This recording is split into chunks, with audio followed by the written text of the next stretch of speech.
जय हिंद दोस्तों। मैं रणधीर और एक जो हमारा फाजिल नगर का सेटअप है पॉन्ड लाइनर वाला।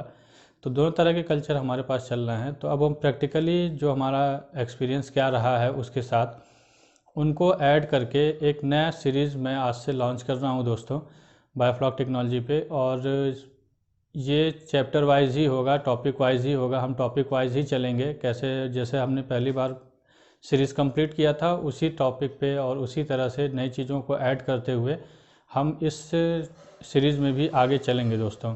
और क्योंकि ये समय दोस्तों सीखने का है। जैसे मैं एक चीज़ बता दूं आपको, इस समय नए फार्मर्स फार्मिंग शुरू करने की बिल्कुल भी ना सोचें। टैंक लगा लिए हैं तो सीड स्टॉक करने की ना सोचें, इससे ज़्यादा से ज़्यादा जानकारी लेने की सोचें। तो ये जो एक 2-3 महीने का समय है ठंड का, वो सबसे अच्छा समय होता है किसी भी फिश फार्मिंग को सीखने का, क्योंकि ठंड में कोई भी कल्चर मछली पालन में नहीं होती, नया कल्चर स्टार्ट नहीं करते। इसका नया कल्चर स्टार्ट करने का अगर तालाब आप कर रहे हैं तो फरवरी एंड से, और अगर बायोफ्लॉक या रैस वगैरह कर रहे हैं तो मार्च के 15 मार्च या फर्स्ट वीक में मार्च के आप स्टार्टिंग करिए। तब तक आप जानकारी लीजिए और ज़्यादा से ज़्यादा इन्फॉर्मेशन लेने की कोशिश करिए दोस्तों। तो चलिए हम बताते हैं कि पहले आपको कि हमारा टॉपिक क्या क्या रहेगा इस सीरीज़ में। तो टॉपिक के बारे में जैसे बता दूं कि आपने देखा होगा पिछली बार कि मैंने एक बुक रखी हुई थी अपने पास, ये जो मेरे लिखी हुई बुक है, पीडीएफ है, बुक तो नहीं कह सकते। पिछली बार भी वीडियोज़ मैंने दोस्तों इसी पीडीएफ फाइल से ही बनाया था और काफ़ी ज़्यादा लोगों ने इस पीडीएफ फाइल को ख़रीदा है। और मुझे लगता है कि ये बायोफ्लॉक में इंडिया की टॉप सेलिंग पीडीएफ फाइल है, या इन्फॉर्मेशन बुक कहिए या पीडीएफ फाइल कहिए। तो ये टॉप सेल में है। मैंने बहुत ज़्यादा लोगों ने इसको मुझसे ख़रीदा है और इसकी चार्जेस भी बहुत कम है, 199 रुपीज़ देके स्क्रीन पे आ रहे नंबर से कांटेक्ट करिएगा, आपको ये पीडीएफ फाइल भी उपलब्ध करा दी जाएगी व्हाट्सएप पे ही। तो चलिए पहले मैं आपको टॉपिक वाइज बता दूं कि क्या हम टॉपिक इस सीरीज़ में कवर करेंगे।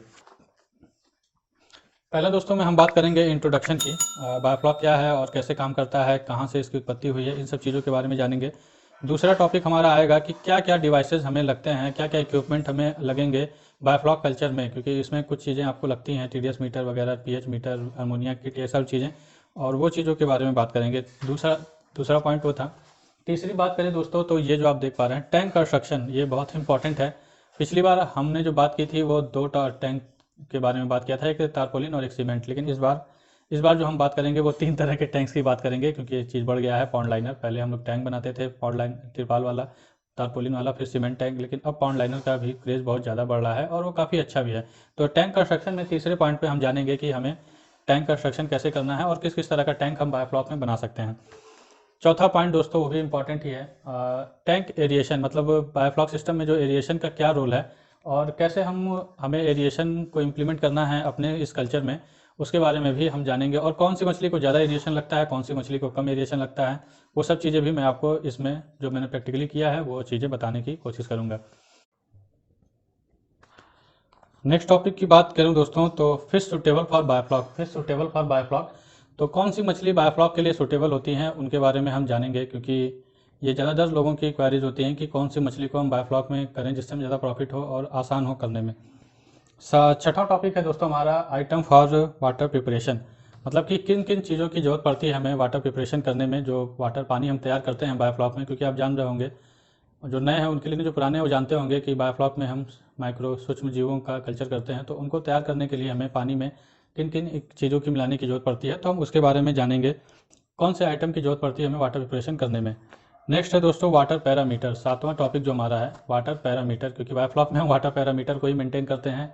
तो जानेंगे कि कौन सा वाटर पैरामीटर कितना कितना होना चाहिए और किसकी मात्रा कितनी मिनिमम और कितना मैक्सिमम होनी चाहिए, उन सब चीज़ों के बारे में हम वाटर पैरामीटर वाले टॉपिक पे समझेंगे। नेक्स्ट है दोस्तों आठवां जो टॉपिक हमारा होगा वाटर टेस्टिंग एंड उनका कंट्रोल, कि वाटर को हम कैसे टेस्ट करेंगे और उसको कैसे कंट्रोल करेंगे। कोई चीज़ घट गई है तो कैसे बढ़ाएंगे, कोई चीज़ बढ़ गई है तो उसे कैसे घटाएंगे। नौवां टॉपिक दोस्तों हमारा रहेगा वाटर प्रिपरेशन, मतलब पानी को तैयार कैसे करेंगे। पानी को तैयार करने की विधि हम जानेंगे कि कैसे हमें वाटर प्रिपरेशन करना है, फिश को स्टॉक करने से पहले या फिश के साथ या फिश को या एफसीओ के माध्यम से। तो बहुत सारी चीज़ें हम वाटर प्रिपरेशन के टॉपिक पे कवर करेंगे। साथ में इसी में जो 10वां टॉपिक हमारा रहेगा वो एफसीओ, ये भी एक बहुत ही इंपॉर्टेंट टॉपिक है। यही हमें बताएगा कि कितना ज़्यादा सीएन रेशियो हमें मेंटेन करना है, गुड़ का यूज़ कैसे हम इसमें कम कर सकते हैं। तो एफसीओ वाले टॉपिक से हम थोड़ा सा समझने की कोशिश करेंगे। वाटर प्रिपरेशन के बाद दोस्तों हमारा जो नेक्स्ट टॉपिक रहेगा 10वां टॉपिक आप देखिएगा तो वो रहेगा फ्लॉक डेवलपमेंट, मतलब कैसे हमें पता चलेगा कि टैंक में फ्लॉक डेवलप हो गया है। छोटा टॉपिक है तो हम एफसीओ और फ्लॉक डेवलपमेंट को एक ही में करने की करेंगे, क्योंकि छोटा टॉपिक है फ्लॉक डेवलपमेंट, उतना ज़्यादा इसमें कुछ होता नहीं बताने के लिए। तो एफसीओ और फ्लॉक डेवलपमेंट को एक साथ कर किया जाएगा। नेक्स्ट टॉपिक जो हमारा 11वां टॉपिक होगा दोस्तों, वो फिश सैनिटाइजेशन और स्टॉकिंग, यानी मछली जो हम लाते हैं उसे कैसे सैनिटाइज करना है और कैसे स्टॉक करना है टैंक में। डायरेक्ट हम टैंक में स्टॉक कर दें या फिर कुछ और करें, ये सारी चीज़ें हम फिश स्टॉकिंग वाले चैप्टर में सीखेंगे दोस्तों। क्योंकि मछली लाने के बाद जब बच्चे को लाते हैं तो उसका केयर कैसे करें ये भी जानना बहुत ज़रूरी है। तो ये एक भी अच्छा टॉपिक रहेगा हमारे लिए, इस पर हम डिटेल में चर्चा करेंगे। उसके बाद जो 12वां टॉपिक हमारा होगा दोस्तों, वो अमोनिया कंट्रोल और CN रेशियो। अमोनिया कंट्रोल कैसे करना है, क्या क्या चीज़ें जरूरत पड़ती है अमोनिया कंट्रोल करने के लिए, और CN रेशियो क्या होता है, ये क्या वर्ड है CN रेशियो, उसके बारे में समझेंगे। क्योंकि ये बायोफ्लॉक का मेन पार्ट है दोस्तों CN रेशियो। और इसके बाद जो हमारा दूसरा नेक्स्ट टॉपिक होगा वो होगा नाइट्राइट। पिछले वीडियोज में हमने एक ही में कवर किया था, लेकिन इस बार नाइट्राइट और नाइट्रेट को अलग टॉपिक पे कवर करूंगा। क्योंकि नाइट्राइट की प्रॉब्लम हमने काफ़ी ज़्यादा फेस की है अपने इस कल्चर में, और मुझे लगता है कि अमोनिया से ज़्यादा प्रॉब्लम हमें नाइट्राइट से होती है। और नाइट्राइट को कैसे कंट्रोल करना है या कैसे उससे लड़ना है, ये सारी चीज़ें हम जानेंगे इस टॉपिक में। टॉपिक की बात करूं दोस्तों, तो वो हमारा फीड मैनेजमेंट का टॉपिक रहेगा कि मछलियों को कितना खाना देना है, कितना नहीं देना है, कब देना है, क्या बॉडी परसेंटेज कैसे निकालते हैं, ये सारी चीज़ें हम बॉडी मास कैसे निकालते हैं, कितना फीड परसेंटेज निकालना है, वो सारी चीज़ें हम इस टॉपिक में कवर करेंगे। और इसका एक चार्ट है जो हम आपको प्रोवाइड कराएंगे वीडियोस के माध्यम से कि किस मछली को किस समय कितना फीड देना है उसका साइज़ के हिसाब से।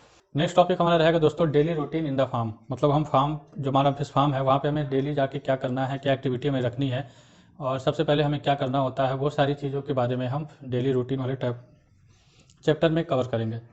नेक्स्ट उसके बाद हम जानेंगे कि फ़िश के इंपॉर्टेंट डिशेज़ के बारे में। ये भी बहुत इंपॉर्टेंट है, काफ़ी लोग, मेरा एक वीडियोस पड़ा हुआ है अभी देखिएगा डिशेज़ जो मेडिसिन के ऊपर। तो काफ़ी लोगों का आया कि मछली बीमारी नहीं होती है, उनको इन सब चीज़ों की ज़रूरत ही नहीं है और बेकार है, ये सब चीज़ें नहीं यूज़ करनी चाहिए, आप गलत बताते हैं। अब जिनकी मछली मर रही हो उनसे पूछिए ना, इनको क्या पता कि डिसीज़ मन लगता है कि नहीं मछली में बीमारियाँ होती नहीं है कि नहीं। तालाब में भी मछलियाँ मरती हैं, इतनी भयंकर स्थिति से मरती हैं कि लोग परेशान हो जाते हैं कैसे उसे कंट्रोल करें।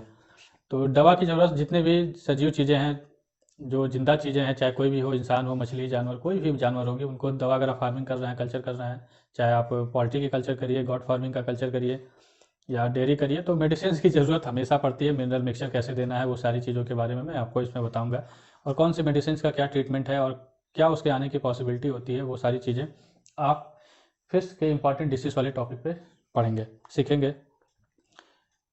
लास्ट हमारा जो टॉपिक रहेगा दोस्तों, हार्वेस्टिंग और सेलिंग, कैसे आपको फिश को हार्वेस्ट करना है और कैसे उसे सेल करना है, इसके बारे में हम जानेंगे कि कैसे हमें हार्वेस्टिंग का क्या सही प्रोसेस होता है, अपने सीड को मछलियों को बेचने का क्या सही तरीका है, कैसे मार्केटिंग कर सकते हैं, इन सारी चीज़ों के बारे में लास्ट में हम सीखेंगे जब मछली तैयार हो जाएगी।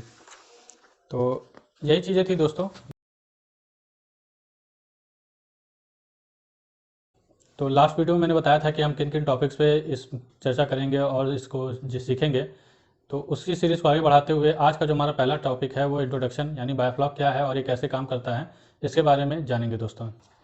बात करें दोस्तों, चलिए दोस्तों मैं आपको बताता हूँ कि बायोफ्लॉक है क्या और ये कैसे काम करता है। तो सबसे पहले आपको बता दूँ कि बायोफ्लॉक जो है वो एक फिश फार्मिंग टेक्नोलॉजी है जो इन्वायरमेंटल फ्रेंडली और high density in the sense की सघन मात्रा, बहुत ज़्यादा मात्रा में, एक नॉर्मल तालाब की अपेक्षा इसमें कम जगह में ज़्यादा मछली का पालन जहाँ हम करते हैं उसे हाई डेंसिटी करते हैं, चाहे वो किसी भी जगह कर रहे हो। तो हाई डेंसिटी फिश फार्मिंग करने का एक एक्वाकल्चर टेक्निक है जो कि भारत में आए हुए भी 3 से 4 साल हुआ है और काफ़ी ज़्यादा पॉपुलर भी है। कुछ लोग इसमें अच्छा फार्मिंग कर रहे हैं, काफ़ी अच्छा उनको रिजल्ट मिल रहा है, काफ़ी अच्छा उनकी इनकम हो रही है।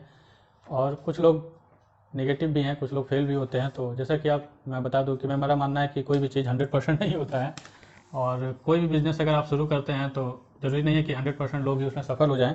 क्योंकि एक किराने की दुकान अगर कोई खोलता है तो हो सकता है आप उसे नहीं चला पाते हैं, वही दुकान कोई और आपसे लेके अगला बंदा चला लेता है।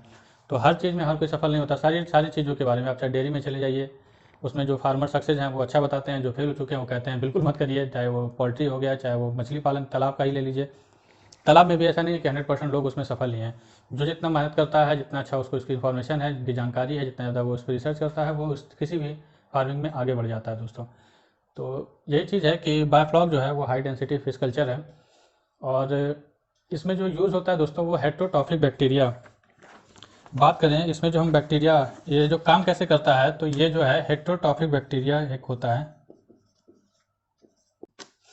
बात करें दोस्तों बायोफ्लॉक में, हम पानी को तैयार करने के लिए एक हेट्रोटॉफिक बैक्टीरिया का यूज़ करते हैं। इसे ही हम डेवलप करते हैं अपने टैंक में, जो हमारे वाटर पैरामीटर को मेंटेन करता है। और यही जो हाई डेंसिटी फिश कल्चर होने की वजह से जो प्रॉब्लम्स वाटर पैरामीटर में आती हैं उनको काफ़ी हद तक ये कंट्रोल करता है। तो बायोफ्लॉक में हम हेटेरोट्रॉफिक बैक्टीरिया का कल्चर करते हैं और इसी का यूज़ करके हम फिश कल्चर इसमें करते हैं। तो यही दोस्तों है बायोफ्लॉक की। बायोफ्लॉक में माइक्रो ऑर्गेनिज्म यानी सूक्ष्म जीवों का कल्चर करके हम फिश फार्मिंग करते हैं। दोस्तों बात करें इसके बेनिफिट्स की या बेनिफिशियल की, क्या ये कैसे हमारे लिए लाभदायक है, फ़ायदेमंद है। तो इसके एडवांटेज की बात करूं दोस्तों,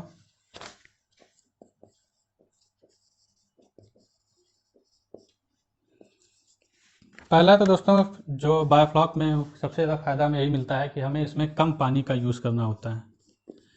बेसिकली बायोफ्लॉक उनके लिए ज़्यादा फायदेमंद है जहाँ पानी का कम है, जहाँ पानी की मात्रा कम है, या ज़मीन जहाँ कम है, जहाँ एरिया कम है, जिनके पास जगह कम है, वो बायोफ्लॉक कल्चर कर सकते हैं। दूसरा जो इसका फ़ायदा है, कम जगह। जैसे कि तालाब की हम बात करें, तालाब में 1 एकड़ एरिया कम से कम चाहिए। अच्छा कल्चर करना है, अगर 2-3 लाख रुपए की इनकम करनी है तो 1 एकड़ का एरिया आपके पास होना चाहिए। तो 1 एकड़ बहुत बड़ा एरिया होता है, हर किसी के पास नहीं होता, मेरे पास ही नहीं है। तो ये बायोफ्लॉक कल्चर में आप अगर फिश फार्मिंग की तरफ इंटरेस्टेड है, मछली पालन करना चाहते हैं, तो आप कम जगह में भी बायोफ्लॉक टेक्नोलॉजी से फिश फार्मिंग कर सकते हैं। ये इसका और एक बेनिफिट है। तीसरे पॉइंट की बात करूँ तो जो तीसरा टॉपिक है दोस्तों ये है कि इसमें जो FCR होता है, तीसरी बात को दोस्तों FCR यानी फीड कन्वर्जन रेशियो, जो फीड की मात्रा होती है वो इसमें कम होता है, क्योंकि जो हमारा फीड वेस्टेज है वो जो हेटेरोट्रॉफिक बैक्टीरिया होता है उसे वापस प्रोटीन सेल में बदल देता है, और प्रोटीन सेल में बदल देने की वजह से वो कहीं ना कहीं फिर से मछलियों के खाने के लिए लायक हो जाते हैं। मछलियाँ जैसे एक चीज़ और भी है दोस्तों जो मैंने प्रैक्टिकली अनुभव किया है कि सारी मछलियाँ फ्लॉक खाती नहीं है। यूँ कहूँ कि डायरेक्ट कोई भी मछली फ्लॉक को नहीं खाना चाहती है। जब आप मछलियों को भूखे रखेंगे तभी वो फ्लॉक को कंज्यूम करती है। और सबसे बड़ा जो इसका भ्रम है दोस्तों ये सबसे बड़ा जो भ्रम है दोस्तों बायोफ्लॉक का, कि मछली जो है वो फ्लॉक को खाती है। कैट फिश जो है दोस्तों बिल्कुल भी फ्लॉक नहीं खाता है, 1% भी फ्लॉक नहीं खाता है। और FCR कम आने का यहाँ पे रीज़न जो पहले बताया जाता था वो ये नहीं है कि फ्लॉक मछली खाती है। FCR कम आने का रीज़न है कि यहाँ पे ज़्यादा डेंसिटी मछली होती है और जगह कम होता है। जो आप दाना डालते हैं वो वेस्ट ना होके जल्दी से मछली उसे खा लेती है, इसलिए इसमें तालाब की अपेक्षा कम FCR आता है, जो मेरा अनुभव रहा है। बाकी कुछ लोग और भी कुछ चीज़ें बताएंगे, लेकिन मैं आपको बता दूं कि कैट फिश तो बिल्कुल भी फ्लॉक कंज्यूम नहीं करती है, वो भूखी भी रहेगी तब भी नहीं खाएगी। दूसरा जो बात होता है IMC का, ये दोनों में डिफरेंस क्या है, क्या कौन सी मछली कैटफिश है, कैसे जानेंगे क्या IMC है, इसके बारे में भी हम आगे चर्चा करेंगे। पहले हम इसी को बता दूं कि IMC मछली जो है वो फ्लॉक को डायरेक्ट नहीं ऑब्जर्व, मतलब डायरेक्ट नहीं खाता है। वो जो उसके अपने गिल से जब सांस लेता है तो पानी को छानता है, पानी के जो मिनरल्स मिक्सचर्स होते हैं, न्यूट्रिशन, प्रोटीन, विटामिन जो भी पानी में होता है वो उसे ऑब्जर्व करता है अपनी बॉडी के अंदर। तो जब पानी को अपने अंदर लेगा, उसी पानी में फ्लॉक भी मिक्स है, तो कहीं ना कहीं वो फ्लॉक भी अपने अंदर लेगा और उससे उस प्रोटीन सेल को अपने अंदर ऑब्जर्व कर लेता है। तो IMC कहीं ना कहीं कुछ हद तक, कुछ परसेंटेज में फ्लॉक को कंज्यूम करती है, जबकि वो डायरेक्ट कंज्यूम मुंह से कंज्यूम नहीं करता है दोस्तों। और कैटफिश तो बिल्कुल भी फ्लॉक नहीं खाता। ये जो एक भ्रम है बायोफ्लॉक में, लोगों ने शुरू में बताया था, मैंने भी इस चीज़ पे पुरानी वीडियोज़ में यही बताया है, लेकिन ये जान लीजिए कि कैटफिश जो है बिल्कुल भी फ्लॉक नहीं खाता है। फ्लॉक की बात करूँ दोस्तों, एक चीज़ और यहाँ जोड़ दूँ मैं, कैटफिश की बात करूँ तो आप अपने टैंक में 20 ml से ज़्यादा फ्लॉक कभी भी मत रखिए। इससे ज़्यादा रख रहे हैं तो वो कहीं ना कहीं आपके टैंक में उसमें फ्लॉक कम है और स्लज की मात्रा ज़्यादा है। IMC की बात करूं तो ये 30 ml से ऊपर अगर आपका फ्लॉक जा रहा है कोन में चेक करने के बाद, तो आप समझ जाइए कि आपको मछलियों की प्रॉब्लम शुरू हो जाएगा। तो इससे ज़्यादा पहले लोग 50 भी बताए हैं, मैंने भी बताया है, लेकिन ये ज़्यादा सही नहीं होता। 20 से 30 के बीच में ही रखिए। और कैटफिश है तो 10 से 15। और अगर आपका IMC की बात करूँ तो 20 से 30, 10 से 20 के बीच में रखिए, और IMC के लिए 20 से 30 के बीच में फ्लॉक को मेंटेन करिए, तभी आपका कल्चर स्मूथली रनिंग करेगा। लोग बताते हैं कि फ्लॉक ज़्यादा हो जाएगा, तो कहा जाता है कि फ्लॉक ज़्यादा होने से आपका बैक्टीरिया ज़्यादा रहेगा, मुनिया ज़्यादा जल्दी कंट्रोल करेगा। ये सब चीज़ें ऐसी नहीं है, ये ऐसा कुछ भी नहीं है दोस्तों कि ज़्यादा फ्लॉक होने से आपका जमोनिया ज़्यादा कंट्रोल करेगा। ज़्यादा फ्लॉक होना मतलब उसमें ज़्यादा स्लज भी होना होता है, क्योंकि फ्लॉक और स्लज को कोई जस्टिफाई नहीं कर सकता। कि अगर आप फोन में उसको मेजर करते हैं तो ये नहीं जस्टिफाई कर पाएंगे कि कितना उसमें फ्लॉक है, कितना उसमें स्लज है। तो इसीलिए उसे TSS बोला गया है, टोटल सस्पेंडेड सॉलिड, कि उस टैंक में कितना टोटल सस्पेंडेड सॉलिड है। तो इसके भी मात्रा यही समझिए कि ये यही चीज़ है जो आपको फ्लॉक बताया जा रहा है, टोटल सस्पेंडेड सॉलिड, इससे ज़्यादा नहीं होना चाहिए मेरे समझ से। कुछ लोग कहेंगे कि नहीं मैं तो मेजर कर सकता हूँ, मैं बता सकता हूँ, तो वो उनका एक्सपीरियंस है, मेरा जो एक्सपीरियंस है वो मैं अपने हिसाब से बता रहा हूँ। तो बेनिफिट की बात कर रहा था दोस्तों, ये था। एक और जो बेनिफिट इसमें आता है वो है बीमारी। मछलियों में जो डिसीज आती है, अगर आपका वाटर पैरामीटर सही चल रहा है तो मछलियों में डिसीज की संभावना बहुत कम रहता है। ऐसा भी नहीं है कि इसमें डिसीज आता नहीं, अगर आपका पैरामीटर बिगड़ा तो तालाब से ज़्यादा प्रॉब्लम्स उसमें आती हैं, बीमारियाँ इसमें आती हैं। लेकिन यह है कि तालाब में बड़े लेवल पे होता है तो कंट्रोल करने में थोड़ा दिक्कत होती है, इसमें आप जल्दी से कंट्रोल कर सकते हैं। तो ये कुछ बेनिफिट्स हैं। इनके बारे में थोड़ा सा डिटेल बता दूं। कम पानी का सेंस मतलब कि जहाँ एक टैंक में आप पानी रखते हैं, जहाँ एकड़ में आप कई लाखों लीटर पानी रखते हैं और एक टैंक बनाते हैं 10,000, 20,000, 30,000, 50,000 लीटर का पानी यूज़ करते हैं। इसमें पानी को बहुत कम एक्सचेंज किया जाता है, यानी बदला नहीं जाता है। अगर हाई डेंसिटी कोई और कल्चर तालाब में भी हाई डेंसिटी करते हैं तो आपको पानी चेंज करना पड़ता है। लेकिन यहाँ पे इसका बेनिफिट ये है, जो हम हेटेरोट्रॉफिक बैक्टीरिया का कल्चर इसमें करते हैं उससे हमें पानी को कम चेंज करना पड़ता है, या जीरो तो अभी नहीं कह सकता क्योंकि अभी कोई भी नहीं है जो इंडिया में जीरो एक्सचेंज वाटर पे बायोफ्लॉक कर रहा है। तो कोई भी जीरो एक्सचेंज वाटर पे बायोफ्लॉक नहीं कर सकता अभी तक। जो पुराने जो कल्चर कर रहे हैं 8-10 साल से, जो जहाँ से ये आया हुआ है, वहाँ पे लोग कहते हैं कि जीरो एक्सचेंज वाटर पे भी बायोफ्लॉक किया जा सकता है। तो इसमें यही है कि पानी का यूज़ कम होता है, कम जगह होता है, और ये टोटल ऑर्गेनिक फार्मिंग होती है। इसमें बहुत ज़्यादा केमिकल का इस्तेमाल नहीं होता है।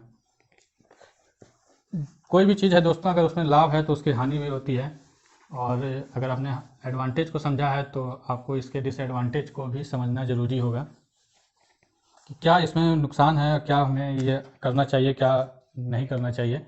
तो बात करें डिसएडवांटेज की, सबसे पहला जो दोस्तों इसमें हम लोगों ने प्रॉब्लम फेस की है वो है लाइट का। लाइट का प्रॉब्लम, यानी इसमें 24 घंटे जो हमें ऑक्सीजन देना होता है वो हमें कम से कम 24 घंटे तो नहीं, लेकिन 20 घंटे तो हमें चाहिए ही चाहिए। यही एक प्रॉब्लम सबसे ज़्यादा है बायोफ्लॉक कल्चर में। और जहाँ आप 20 घंटे बिजली का इस्तेमाल कर रहे हैं लगातार, अगर समझिए कि आप ऐसे ऐसे सिटीज़ में हैं, जैसे यूपी की बात की जाए, हम यूपी से हैं, तो यहाँ पे जो है फिश फार्मिंग अभी तक कॉमर्शियल में है। और कॉमर्शियल का मतलब है कि आपका जो यूनिट है वो कम से कम 10 या 12 रुपये पर यूनिट आएगा। तो ये एक ड्रॉबैक हमें समझ में आया है कि बिजली के मैनेजमेंट को कैसे मैनेज कर सकें, क्योंकि ऑक्सीजन हमें कम से कम 20 घंटा तो चाहिए ही चाहिए, और लाइट का जो कॉस्टिंग है उसे कैसे कम किया जा सके। तो वहाँ पे फिर वही है कि सोलर का यूज़ किया जाता है। लेकिन सोलर में फिर ये है कि आपके पास बजट ज़्यादा हो, क्योंकि अगर मान लीजिए आप 10,000 या 20,000 लीटर का कल्चर कर रहे हैं तब तो आपको ज़्यादा समस्या नहीं है, कम वाट कम घरेलू बिजली से ही आप काम कर लेंगे। लेकिन जब यही 12 लाख या 5 लाख या 10 लाख लीटर का आप कल्चर करते हैं तब आपको रिंग ब्लोअर या रूट ब्लोअर लगाना पड़ता है। और रूट ब्लोअर और रिंग ब्लोअर जो है वो एचपी में आता है। जब आप 5 एचपी या 10 एचपी का मोटर यूज़ करेंगे तो आप समझिए कि अगर 20 घंटे आप चला रहे हैं तो यूपी में कितने ज़्यादा इसकी कॉस्टिंग बैठेगी। साथ में आपको कभी कभी पानी भी चलाना पड़ेगा, उसका कॉस्टिंग। तो वो सारी चीज़ें कहीं ना कहीं आपके प्रॉफिट परसेंटेज को कम करता है। तो ये सबसे बड़ा ड्रॉबैक मुझे समझ में आया। जहाँ पे बिजली कॉमर्शियल में ना आके एग्रीकल्चर में है, जैसे बिहार की बात करूँ, पंजाब की बात करूँ, आपका छत्तीसगढ़, झारखंड, वहाँ पे बिजली जो है फिश फार्मिंग के लिए एग्रीकल्चर में आता है, तो वहाँ पे ये इतना ज़्यादा मैटर नहीं करता। हाँ, बैकअप आपको चाहिए, 20 घंटे बिजली, लाइट या बैकअप जैसे भी आप प्रोवाइड करा पाएँ वो आपको देना होता है। तो ये एक चैलेंजिंग होता है बायोफ्लॉक के लिए, क्योंकि हाई डेंसिटी होने की वजह से मछलियों को ज़्यादा ऑक्सीजन की ज़रूरत होती है। अगर किसी कारण से ऑक्सीजन शॉर्ट हुआ तो मछलियों में एक साथ मोर्टेलिटी देखी जाती है। पहला था लाइट। दूसरे डिसएडवांटेज की बात करूं तो देखभाल दोस्तों ज़्यादा है।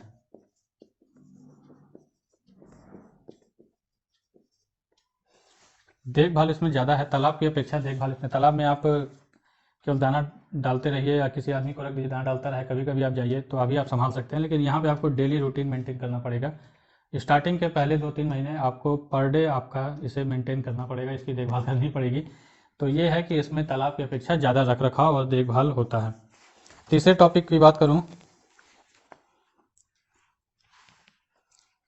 तीसरे पॉइंट की बात करूं दोस्तों, तो इसमें वाटर का जो पैरामीटर है वो हमेशा मेंटेन करके चलना पड़ता है।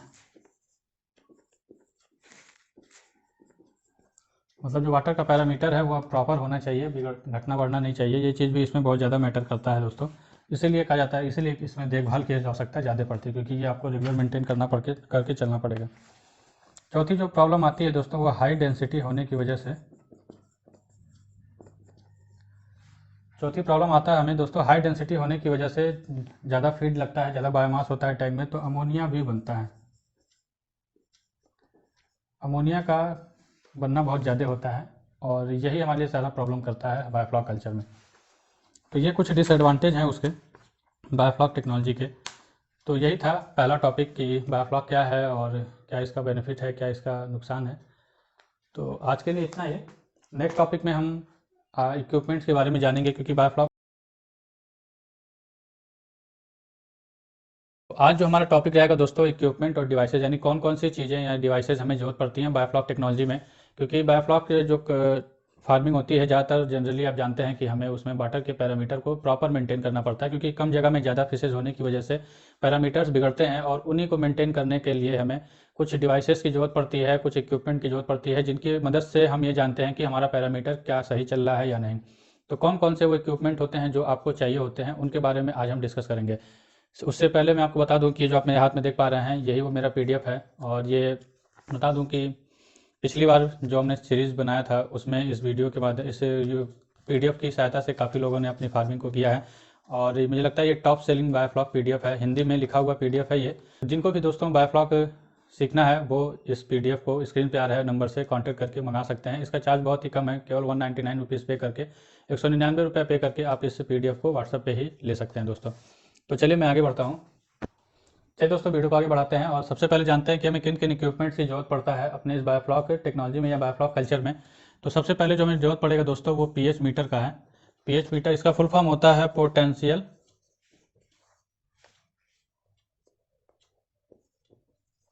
Potential of hydrogen. मतलब पानी में हाइड्रोजन की कितनी मात्रा है वो हम इससे चेक करते हैं। और इसकी जो नंबर्स होते हैं ये 0 से लेके 14 तक होता है जो पीएच मीटर आपका दिखाएगा। और जो बेस्ट मतलब अच्छा जो माना जाता है वो 7 to 8 होता है। लेकिन अगर आप मिनिमम ये मानिए कि 6.5 से 8.5 तक आपका है तो आपको परेशान होने की ज़रूरत नहीं है। इससे नीचे जाता है तो आपको दिक्कत होगी, इससे ऊपर जाता है तो आपको दिक्कत होगी। इससे नीचे जब रहेगा तो पानी एसिडिक हो जाता है। 6.6 से नीचे जब आने लगता है तो पानी एसिडिक हो जाता है, और 8.5 या 9 से ऊपर जाने लगता है तो अल्कलाइन होने लगता है। तो दोनों ही कंडीशन में वो किसी भी जीवित इंसान चाहे हम लोग ही क्यों ना हो, इससे कम का पीएच का पानी सूटेबल नहीं होता है। तो इसीलिए फिश के लिए भी जो सबसे बेस्ट है वो 7.8 पीएच आपको मेंटेन करना होता है। इसके लिए हमें पीएच मीटर की आवश्यकता पड़ती है। दूसरे पॉइंट की बात करूँ दोस्तों तो दूसरा जो है वो TDS meter, total dissolve solid. ये पानी में एक्चुअली नमक की मात्रा के लिए ही होता है, नमक को चेक करने के लिए। लेकिन ये प्योर नमक को ना बता के, जैसे एक्चुअल में जो बायोफ्लॉक है दोस्तों उसमें टीडीएस का कोई इंपॉर्टेंस नहीं, कोई कहीं उसका कुछ नामो निशान भी नहीं है। लेकिन हम लोग टीडीएस को इसलिए यूज़ करते हैं क्योंकि एक्चुअली सैलिनिटी मीटर हमें यूज़ करना होता है। जो सैलिनिटी मीटर होता है वो एक्चुअल पानी में नमक की मात्रा को बताता है, और हमें पानी में नमक की मात्रा को चेक करना होता है, ना कि टोटल डिजॉल्व सॉलिड। जो भी टीडीएस बताता है उसमें नमक के साथ साथ और भी जो डिजॉल्व सॉलिड है उनकी मात्रा को बताता है। लेकिन ये जो है एक हम आसान होता है जो आपका सैलिनिटी मीटर होता है वो या तो अगर डिजिटल लेंगे तो बहुत महंगा है, 15 के ऊपर आता है। और जो मैनुअल होता है वो काफ़ी टफ होता है, उसको आग पे रख के मैं दिखा दूंगा जो इसका प्रैक्टिकल वीडियोज है इक्विपमेंट वाले का। इसके बाद जो वीडियो जाएगा उसमें सारी डिवाइसेस को हम फिजिकली देखेंगे। तो उसमें जो है वो काफ़ी टफ होता है, बार बार उसको चेक कर पाना आसान नहीं है, रोज़ इसको चेक कर पाना। इसलिए हम लोगों ने उसकी जगह पे टीडीएस मीटर का यूज़ करना शुरू कर दिया ताकि हम अपनी फार्मिंग को आसान बना सकें। तो टीडीएस इसलिए है कि केवल सीधे आप पानी में डालिए और ये क्वांटिटी नंबर्स बता देता है, जिसमें पता चलता है कि हमारा कल्चर चल रहा है ठीक ठाक। तो ये चीज़ है। और इसकी जो मात्रा हम रखते हैं वो 800 से 1500 ppm। यहाँ पे ppm शब्द आ जाएगा दोस्तों, पार्ट्स पर मिलियन। इसके बारे में भी हम चर्चा करेंगे। पीपीटी क्या होता है, जो सैलिनिटी होता है वो पीपीटी में बताता है, और जो टीडीएस मीटर होता है वो पीपीएम में बताता है। तो यहाँ पे हमें 800 से 1500 ppm अपना टीडीएस मेंटेन करना होता है। किस कंडीशन में दोस्तों टीडीएस हमारा 800 है, किस कंडीशन में 1500 से ऊपर रखना होता है वो भी हम जानेंगे। लेकिन जैसे फार्मिंग में आगे बढ़ेंगे तो इसके बारे में हम चर्चा करेंगे आगे दोस्तों। जो हमें इक्विपमेंट चाहिए, तीसरा जो दोस्तों है वो डिजिटल थर्मामीटर कहिए या टेम्परेचर मीटर कहिए।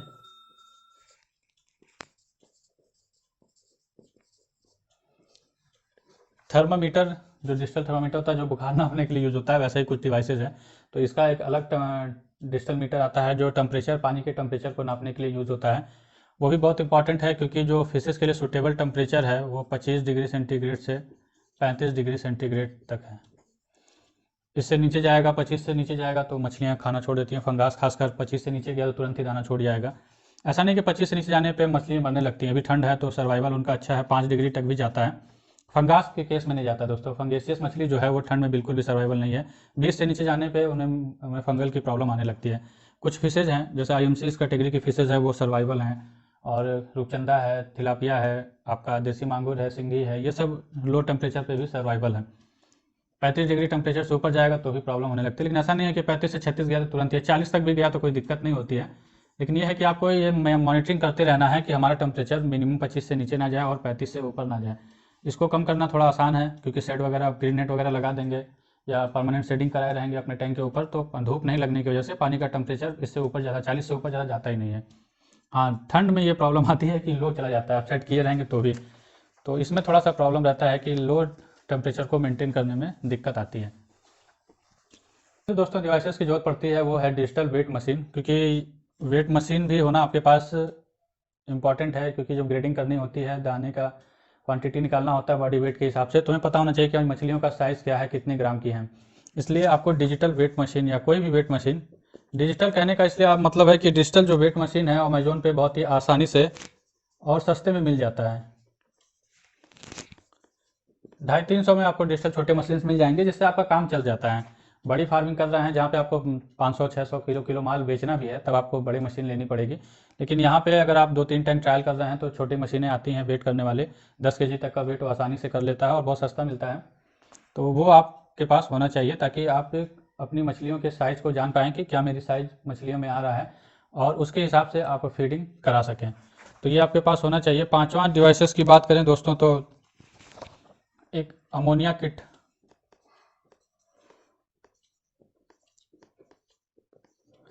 चार डिवाइसेस तो दोस्तों मीटर था जो डिजिटली काम करता है। यहाँ से आता है मैनुअल अमोनिया किट कहिए या मास्टर टेस्ट किट कहिए।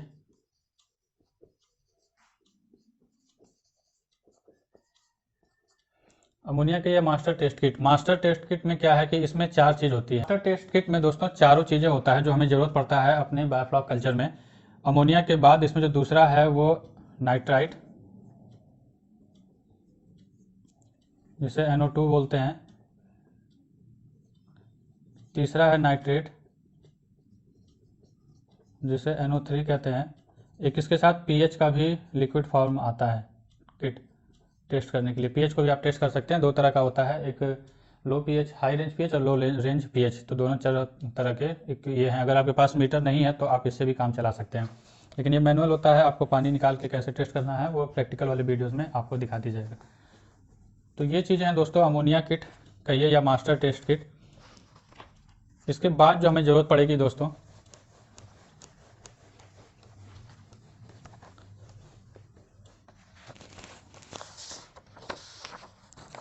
इसके बाद जो हमारे पास इंपॉर्टेंट डिवाइस होना चाहिए छठे नंबर पे, नाइट्रेट का बता ही दिया जो मास्टर टेस्ट किट में होता है।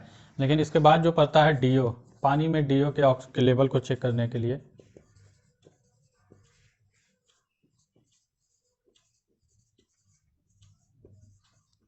डिजॉल्व ऑक्सीजन, जो पानी में डीओ के लेवल को चेक करना कि पानी में कितना ऑक्सीजन की मात्रा है, क्योंकि ये तालाब है नहीं और यहाँ पे हाई डेंसिटी फिश फार्मिंग होती है।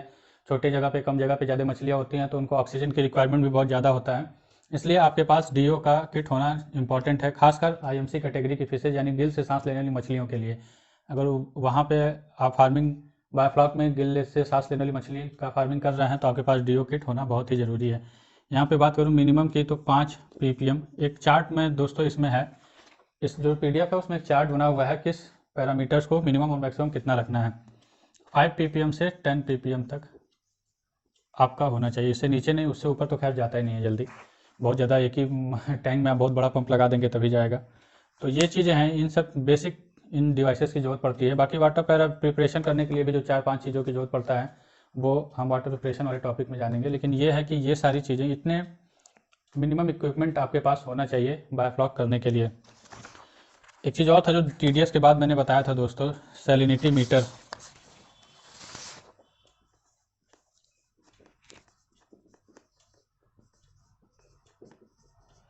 सैलिनिटी मीटर रखिए या TDS, सैलिनिटी में बस इसके बताया कि थोड़ा टफ होता है, ये टाइम टेकन होता है, इसलिए TDS की जगह, सैलिनिटी की जगह हम लोग TDS मीटर रखते हैं ताकि थोड़ा हमारा प्रोसेसिंग जो है वो फास्ट हो। तो सैलिनिटी जो है एक प्योर नमक की मात्रा बताने वाला डिवाइसेज है, जो पानी में प्योर नमक की मात्रा को बताता है, कितना प्योर नमक आपके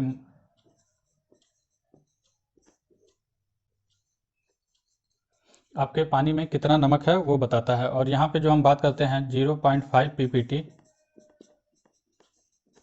से 1.5 ppt तक आपको नमक की मात्रा को मेंटेन करना होता है अपने टैंक में। तो यही था दोस्तों आज के लिए। और अगला दोस्तों आज हम टैंक कंस्ट्रक्शन और ये टैंक निर्माण कैसे करना है उसके बारे में जानेंगे। और ये हमारा चैप्टर तीसरा है। दो चैप्टर, पहला और दूसरा, बायोफ्लॉक क्या है और कैसे काम करता है, पहला चैप्टर, और दूसरा किन किन इक्विपमेंट्स की जरूरत पड़ती है। और उसका चैप्टर 2 का प्रैक्टिकल वीडियो आप मेरे यूट्यूब चैनल पर जाके देख सकते हैं। और साथ ही मैं उनके लिंक डिस्क्रिप्शन में दे दूंगा, आप वहाँ से भी उसे देख सकते हैं। आज का जो हमारा टॉपिक रहेगा दोस्तों वो टैंक कंस्ट्रक्शन का रहेगा कि कैसे टैंक में बनाना होता है, किन किन तरह के टैंक्स बायोफ्लॉक में हम बना सकते हैं जिससे हमें फार्मिंग में आसानी हो। तो चलिए दोस्तों शुरू करते हैं टैंक कंस्ट्रक्शन के बारे में। तो पहले मैं आपको बता दूं कि जो टैंक बनता है बायोफ्लॉक में वो पहले हम लोग दो तरह से बनाते थे। पहला जो बनाते थे वो तारपोलिन, दूसरा जो बनता था दोस्तों वो सीमेंट टैंक। देखिए दोस्तों, जो पहले हम लोग टैंक बना रहे थे उसमें दो तरह का, एक तारपोलिन टैंक और सीमेंट टैंक। तारपोलिन टैंक जो था वो ज़्यादातर हम लोग क्या राउंड टैंक ही बनाया गया है, और अभी भी हम लोग तारपोलिन टैंक जो बनाते हैं तो राउंड टैंक ही बनाते हैं। दूसरा ऑप्शन हमारे पास सीमेंट टैंक का है। तो सीमेंट टैंक का हमारे पास ऑप्शन है, आप इसको स्क्वायर भी बना सकते हैं, कैप्सूल भी बना सकते हैं, और राउंड भी बना सकते हैं।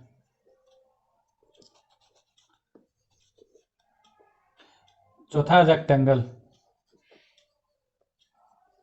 तो इसमें आपके पास ऑप्शन होता है, आप सीमेंट टैंक क्योंकि कंस्ट्रक्शन कराना है ईंटे सीमेंट से, तो आप किसी भी शेप में आप बना सकते हैं। अभी तक आपने यही देखा होगा, मेरे पुराने वीडियोज़ हैं चैप्टर वाले, ट्रेनिंग वाले वीडियोज़, उसमें हमने दो ही टैंक के बारे में बात किया है। लेकिन अब जो तीसरा कंसेप्ट आ गया है दोस्तों, बहुत ही इंपॉर्टेंट, बायोफ्लॉक की फार्मिंग में चेंजेस यानी बहुत ही ज़्यादा परिवर्तन लाने वाला जो नया टैंक कंस्ट्रक्शन मॉडल आ गया है वो है पॉन्ड लाइनर।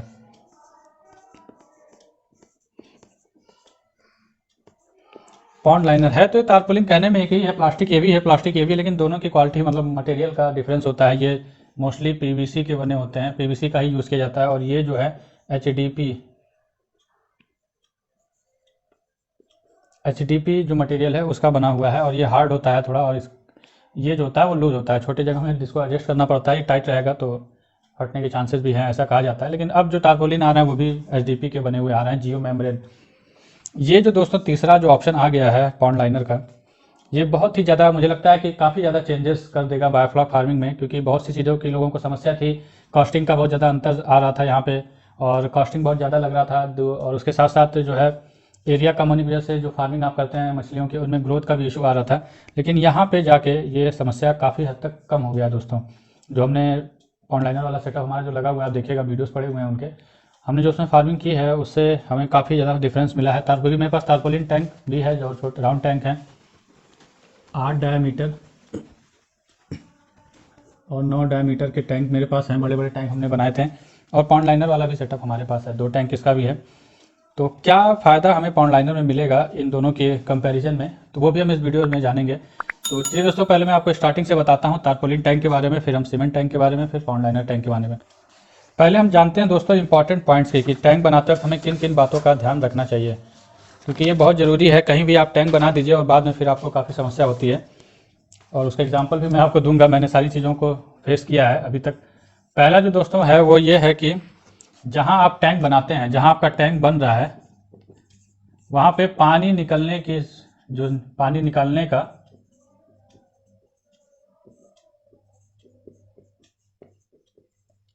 वहाँ पे पानी निकालने का जगह होना चाहिए। ऐसा नहीं है कि आपने 2000 स्क्वायर फीट का एरिया आपके पास है, आपने सोचा चलिए उसमें सीमेंट टैंक बना देते हैं, पता चला पूरे एरिया को तो आपने टैंक से ही कवर कर लिया। अब आपको जो इसके टैंक को पानी को निकालना है, मान लीजिए 50,000, के का मतलब 1000 है दोस्तों, शॉर्ट में लिख रहा हूँ, या 1 लाख, 1 लाख लीटर का आपका सेटअप लग गया 2000 स्क्वायर फीट में। फिर आपको प्रॉब्लम क्या आ रही है कि अब अचानक से अगर आपको कभी पानी खाली करना पड़े, क्योंकि ये प्रॉब्लम आती है, अगर अभी हम लोग इतना एक्सपर्ट नहीं हुए हैं कि जीरो वाटर एक्सचेंज या मिनिमम वाटर एक्सचेंज में अपने बायोफ्लॉक कल्चर को कर पाएँ, तो हमें 2 या 3 बार पूरे टैंक को खाली करना पड़ता है। एटलीस्ट हमने पॉन्ड लाइनर वाले टैंक को भी 2 बार खाली किया है पूरा, जबकि उसमें 5 लाख लीटर की कैपेसिटी है एक टैंक की। तो ये चीज़ आपको ध्यान रखना है कि अगर एक बार में निकालना हो तो आपके पास उसे निकालने की जगह होना चाहिए। ऐसा नहीं है कि आपने अब आपको अचानक से पता चला कि मछलियाँ बीमार हो रही हैं, हमें तो टैंक खाली करना है, आउटलेट को खोल दिया, पानी सड़क पर ही बह रहा है, पता चला अगले दिन सुबह उठा तो कॉलोनी के लोगों से झगड़ा शुरू हो गया। तो इन सब चीज़ों का भी आपको ध्यान रखना है कि पानी निकलने का सही व्यवस्था आपके जहाँ पे आप टैंक लगा रहे हैं वहाँ होना चाहिए। ऐसा नहीं है कि आपने सिर्फ टैंक ही लगाने पे ध्यान दे दिया। या सिटीज़ वगैरह में ये काफ़ी प्रॉब्लम फेस करने को मिला है, क्योंकि लोग छोटी जगह पे ये सोचे कि छोटी जगह पे ये कल्चर शुरू हो जाएगा, जल्दी जल्दी में लोगों ने टैंक लगा लिया, फिर जब पानी निकालने की समस्या फेस करनी पड़ी तो काफ़ी दिक्कतें हुई। मेरे साथ भी दिक्कत हुआ है। जो मेरा पुराना वीडियो जब देखिएगा, सीमेंट टैंक वाला, जो सीमेंट मैंने बनवाया था 30-30 लीटर के 2 टैंक, वो जो मेरा एरिया है 1400 स्क्वायर फीट में, मैंने उसमें आधे से ज़्यादा एरिया को कवर करके टैंक बना लिया। अब जब मुझे पानी निकालना हुआ शुरुआत में, तो जब पानी निकालने मतलब कि मैंने जब सैनिटाइजेशन करने के लिए टैंक को भरना था, सीमेंट टैंक जो हमारा था उसे सैनिटाइज करने के लिए हमें टैंक को फिल करना था दोनों, और उसे 2 बार, एक बार फिल करके खाली करना था, फिल करना था, ताकि उसका जो केमिकल का इफेक्ट है वो खत्म हो जाए।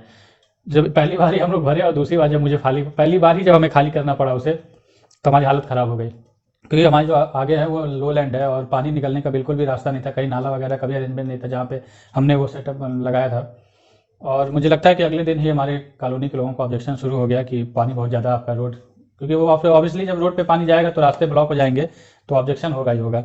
तो ये चीज़ भी हमने फेस किया है, इसलिए हमने हमारा जो वो टैंक का सेटअप था जहाँ पे वो लॉकडाउन, उसी दौरान फर्स्ट लॉकडाउन भी लग गया, तो वो फार्मिंग नहीं शुरू हो पाई, और फिर हमें अंततः वो उस पर मैं अभी तक भी फार्मिंग कर नहीं पाया, वो टैंक अभी भी ऐसे ही बना हुआ है। उसके बाद से जब दोबारा हमने फिर शुरू किया तो वो टारपोलिन टैंक हमने बड़ी जगह पे लगाया। दूसरा जो दोस्तों पॉइंट है कि टैंक में स्लज निकालने के लिए सही तरीके से आपका सेटअप होना चाहिए।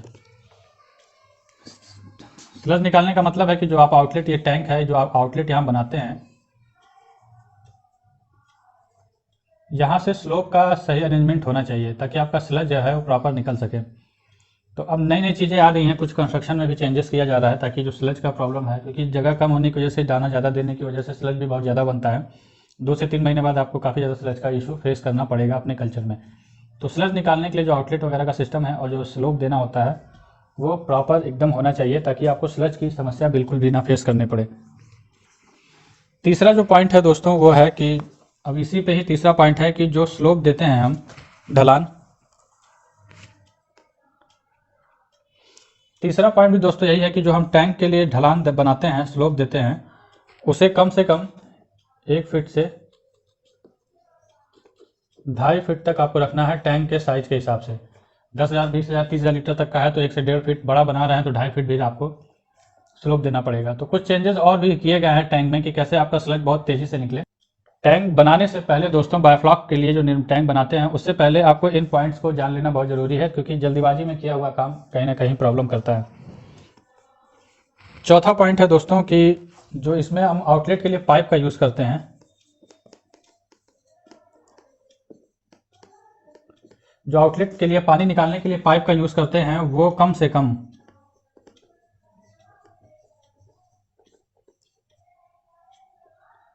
कम 3 इंच से 4 इंच का होना चाहिए। 4 या बड़े टैंकों में हम लोगों ने 6 इंच का भी लगाया है।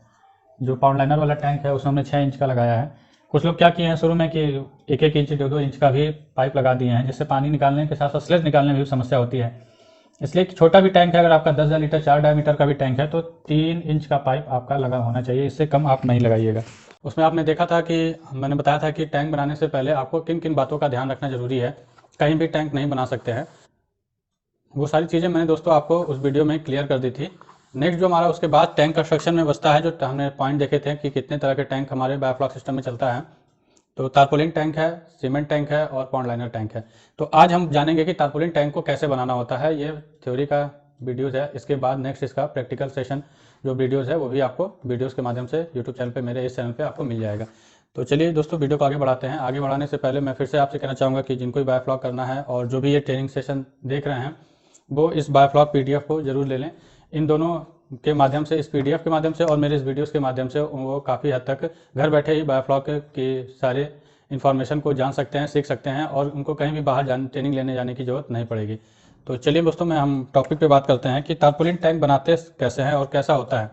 देखिए, जो टैंक टारपोलिन बनता है वो मोस्टली राउंड बनता है। आपने देखा होगा कि 4 डायमीटर, 8 डायमीटर इस तरह से।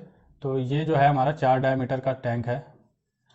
लेकिन अब जो कल्चर आ गया दोस्तों, उसमें 4 डायमीटर टैंक का कोई भी मतलब नहीं है। कम से कम जो आप बनाइए, अगर मैं कम से कम की बात करूं तो ये 6 डायमीटर, लेकिन अब 6 और अगर आप उससे ज़्यादा बड़ा कल्चर करना चाहते हैं तो इसे कम से कम 8 डायमीटर का करिए।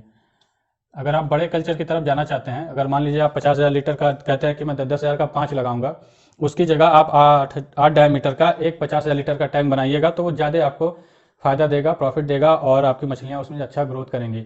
ना कि 50,000 के लिए 5-5 टैंक बनाने की जरूरत है आपको, और उसमें कॉस्टिंग भी आपकी ज़्यादा लगेगा। अगर आप कॉस्टिंग की बात करूँ तो अगर 4 डायमीटर का आप टैंक बनाते हैं तो इसमें लगभग ₹2.5 पर लीटर का खर्च आता है। अगर यही चीज़ आप 8 डायमीटर का एक टैंक बनाएंगे तो इसमें ₹2 पर लीटर खर्च आएगा, और हो सकता है आप इससे कम भी कर लें, ये हो सकता है ज़्यादा भी चला जाए, कभी कभी किन केसेस में ₹3 लीटर भी चला जाता है। तो इतना फ़र्क आ जाता है छोटे और बड़े टैंक में। तो टैंक की संख्या से ज़्यादा इंपॉर्टेंट है कि आपका कल्चर अच्छा चले, कम पैसे में आप अपनी फार्मिंग को शुरू करें, ना कि शुरुआत में ही बहुत ज़्यादा इन्वेस्टमेंट आप इसमें कर दें। तो अगर आपको छोटे लेवल से काम शुरू करना है तब ये केवल ट्रेनिंग पर्पज से है, कॉमर्शियल लेवल पे नहीं है। कॉमर्शियल लेवल का मतलब है कि आपके पास कम से कम 5 लाख लीटर का कल्चर होना चाहिए। दोस्तों याद रहे ये कॉमर्शियल के लिए है। कॉमर्शियल लेवल पे कहने का मतलब है कि आपके पास 5 लाख लीटर का कल्चर होना चाहिए, तब उसे माना जाता है कि आप बायोफ्लॉक में कुछ हद तक अच्छा प्रॉफिट अर्न कर सकते हैं। तो चलिए हम दोस्तों टॉपिक पे आते हैं कि टैंक को टारपोलिन टैंक में बनाने के लिए हमें किन किन चीज़ों की ज़रूरत पड़ती है। तो पहला जो दोस्तों हमें ज़रूरत पड़ता है वो है टारपोलिन। टारपोलिन जो मिनिमम आप 4 या 5 डाई का यूज़ कर रहे हैं तो 550 GSM भी यूज कर सकते हैं, और अगर ऊपर जा रहे हैं 8 डायमीटर जा रहे हैं तो आप 8 डायमीटर के लिए 650 से 850 GSM तक यूज़ करिए। बहुत ज़्यादा GSM भी यूज़ करना सही नहीं होता है, 1000-1200 तक के GSM को यूज़ करने का कोई मतलब नहीं है। तो आप इन्हीं समूह का यूज़ करिए, बहुत मोटा हो जाता है।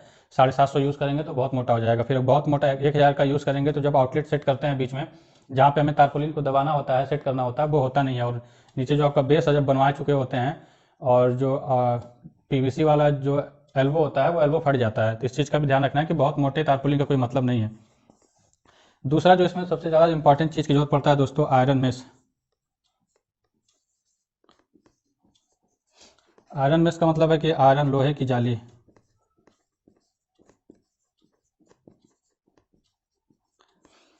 लोहे की जाली आपको लेनी होती है दोस्तों, इस तरह से जो बाउंड्री बनता है जिससे, इस तरह की जाली जो बने होते हैं वो आप ले सकते हैं। और ये जो अगर आप 10-20 हज़ार लीटर का बना रहे हैं तो जो लोकल आपके मार्केट में मिलता है वो भी ले सकते हैं। और बड़े टैंक की बात कर रहे हैं, अगर 8 डायमीटर में जाना चाह रहे हैं तो कम से कम वो 4 mm से 6 mm का उसका सरिया होना चाहिए। ये जो चीज़, ये पोर्शन जो है ये 4 या 6 mm का होना चाहिए, और 4x4 या 2x2 मतलब 4 इंच। ये जो एक खाना जो बनता है इसमें एक कॉलम, ये पूरा, इनके बीच की दूरी या तो 4x4 हो या और छोटा करके 2x2 ले लेंगे बड़े टैंक में तो और अच्छा है। तो ये चीज़ें आपको ध्यान में रखनी है कि बड़ा टैंक बना रहे हैं तो आयरन मेस मजबूत होना चाहिए। नॉर्मल जो घर नॉर्मल मार्केट में मिलता है हर जगह वो नहीं लगेगा। अगर आप 10,000 से 15,000 लीटर या 20,000 लीटर के लिए बना रहे हैं तो नॉर्मल जाली भी यूज़ कर सकते हैं। इसके बाद दोस्तों जो हमें जरूरत पड़ेगा, तीसरा जो हमें पड़ेगा दोस्तों, 8 से 10 mm का सरिया या पट्टी आती है उसका भी यूज़ कर सकते हैं। 8 से 10 mm का सरिया हमें जरूरत पड़ेगा। चौथा है टारपोलिन प्रोटेक्टर।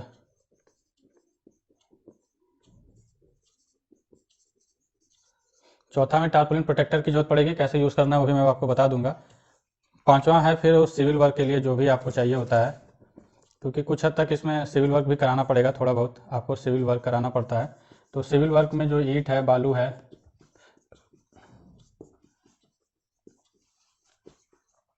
सीमेंट है, ये सारी चीज़ें आपके लिए आपको जरूरत पड़ेगी, ये आपके पास होना चाहिए। तो इतनी चीज़ें आपके पास दोस्तों टारपोलिन टैंक बनाने के लिए आपके पास होना चाहिए। उसके बाद जो आता है कि टैंक को बनाते कैसे हैं। बनाने के लिए दोस्तों आपको मान लीजिए आपको 8 डायमीटर का टैंक बनाना है, 8 डायमीटर का टैंक हमें बनाना है, तो हम कैसे इसका मेजर करेंगे। ये आपके पहले आपको कोई रस्सी ले लेना है, जैसे सपोज ये कोई रस्सी है और ये एरिया हमारा हमने नाप लिया 4 मीटर, ये हमने नाप लिया 4 मीटर, और 4 मीटर लेके, क्योंकि 8 मीटर का है तो त्रिज्या लेते हैं, तो त्रिज्या लेके आप इस तरह से, और यहाँ से एक पॉइंट पे, यहाँ पे एक आप कोई लकड़ी गाड़ लीजिए या लोहे का कोई सरिया जो है उसको गाड़ दीजिए बीच में, जहाँ से आपको पॉइंट बीच में रखना है। वहाँ से 4 मीटर का एरिया लेके आप चारों तरफ जब घुमा देंगे इस जगह से, ये इस तरह से, तो चारों तरफ आपका जब घूमेगा यहाँ से 4 मीटर, तो ये आपका बन जाएगा, ग्राउंड आपको मिल जाएगा। ये आपका पॉइंट है, और ये एरिया जो आएगा ये त्रिज्या आर बोलते हैं इसे, 4 मीटर। 4 मीटर इधर से, जब 4 मीटर घूम के इधर से आएगा तो ये आपका 8 मीटर हो जाएगा। टोटल जो आपका एरिया आएगा 8 मीटर हो जाएगा।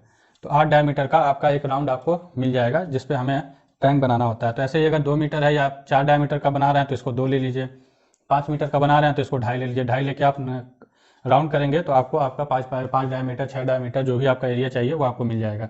एरिया मिलने के बाद दोस्तों करना क्या होता है, जो हमारा ब्रिक्स होता है, ईंट, मुझे लगता है ये चीज़ आपको प्रैक्टिकली दिखाऊंगा। जो मेरे पास प्रैक्टिकल वाले वीडियोस हैं जो टैंक कंस्ट्रक्शन वाले, उसमें आपको ज़्यादा समझ में आएगा। फिर भी मैं बता दूं कि जैसे आपको जो ब्रिक्स जो आप इस पर बनाते हैं, इस पर 2 रद्दे का हमें ईंटा चलाना होता है इस तरह से। पहले 9 इंच का दीवार चलता है, उसके बाद फिर 4 इंच का सीधा सीधा, और इसी एरिए पे हमारा मेस रखा जाता है।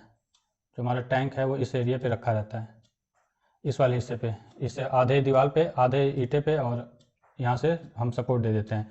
तो इस तरह से बनता है। तो इसको भी नापने के लिए आपको दोबारा क्या करना है, ये तो आपका हो गया मेन एरिया। इसके बाद आपको यहीं से 4 इंच और कम करके अंदर की तरफ, दोस्तों यहाँ ध्यान रहे, टारपोलिन 1-2 इंच जो आपका टैंक का एरिया है 1-2 इंच अंदर चला जाएगा तो कोई दिक्कत नहीं है। लेकिन अगर बाहर चला गया, मतलब बड़ा हो गया आपका साइज, तो जो आपका टारपोलिन है वो साइज़ का आता है और हो सकता है फिर वो बैठे ना आपके टैंक में, तो 1-8 इंच अंदर भी हो जाएगा तो कोई दिक्कत नहीं है। ये आपका मेन है, मेन मार्किंग मैं लिख दे रहा हूँ जो आपका 4 डायमीटर का है। लेकिन अब जो ईंट आपको रखना है इस तरह से, क्योंकि जो आपका 4 इंच का बैक जो सपोर्ट आएगा इधर से आएगा, और ये आपका बीचों बीच उस ईंटे के बीचों बीच आपका मेस होना चाहिए। उसको नापने के लिए आपको 4 इंच का और नाप के यहाँ से 4 इंच का एक सर्किल बना के आप इस तरह से एक और सर्किल की मार्किंग कर लीजिए, या ईंटे से ही रख के कर लेते हैं। हम लोगों ने 4 इंच का ईंटा ही रख के कर लिया था कि 4 इंच की एक मार्किंग, उतना अच्छा डायग्राम नहीं बन पा रहा है। इस तरह से मार्किंग कर लेंगे और यहाँ से आप अपना ईंट को रखना शुरू करेंगे ऐसे।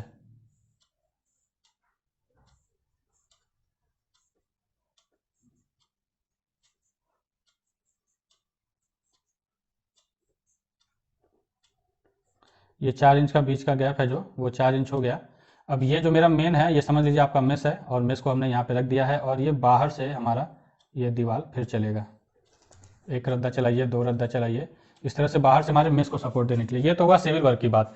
इस तरह से आप सिविल वर्क कराएंगे तो आपका परफेक्ट आएगा। पहले लेकिन ये चीज़ होता है कि आपको जाली पहले बिल्डिंग करानी है या बाद में कराना है, तो मेरा मानना है कि पहले आप सिविल वर्क करा लीजिए और उसके बाद अपनी जाली को जो खोलिए, जाली जो आपने मंगाया है उसको इस बीच में फैला दीजिए, और उसके एरिया को सेट करने के बाद लास्ट में आप जॉइंट जहाँ पे आपका आएगा वहाँ जॉइंट करके फिर ऊपर और नीचे से सरिये को बिल्डिंग कराइए। वो प्रैक्टिकल वाले वीडियोस में आपका सारा कुछ क्लियर हो जाएगा।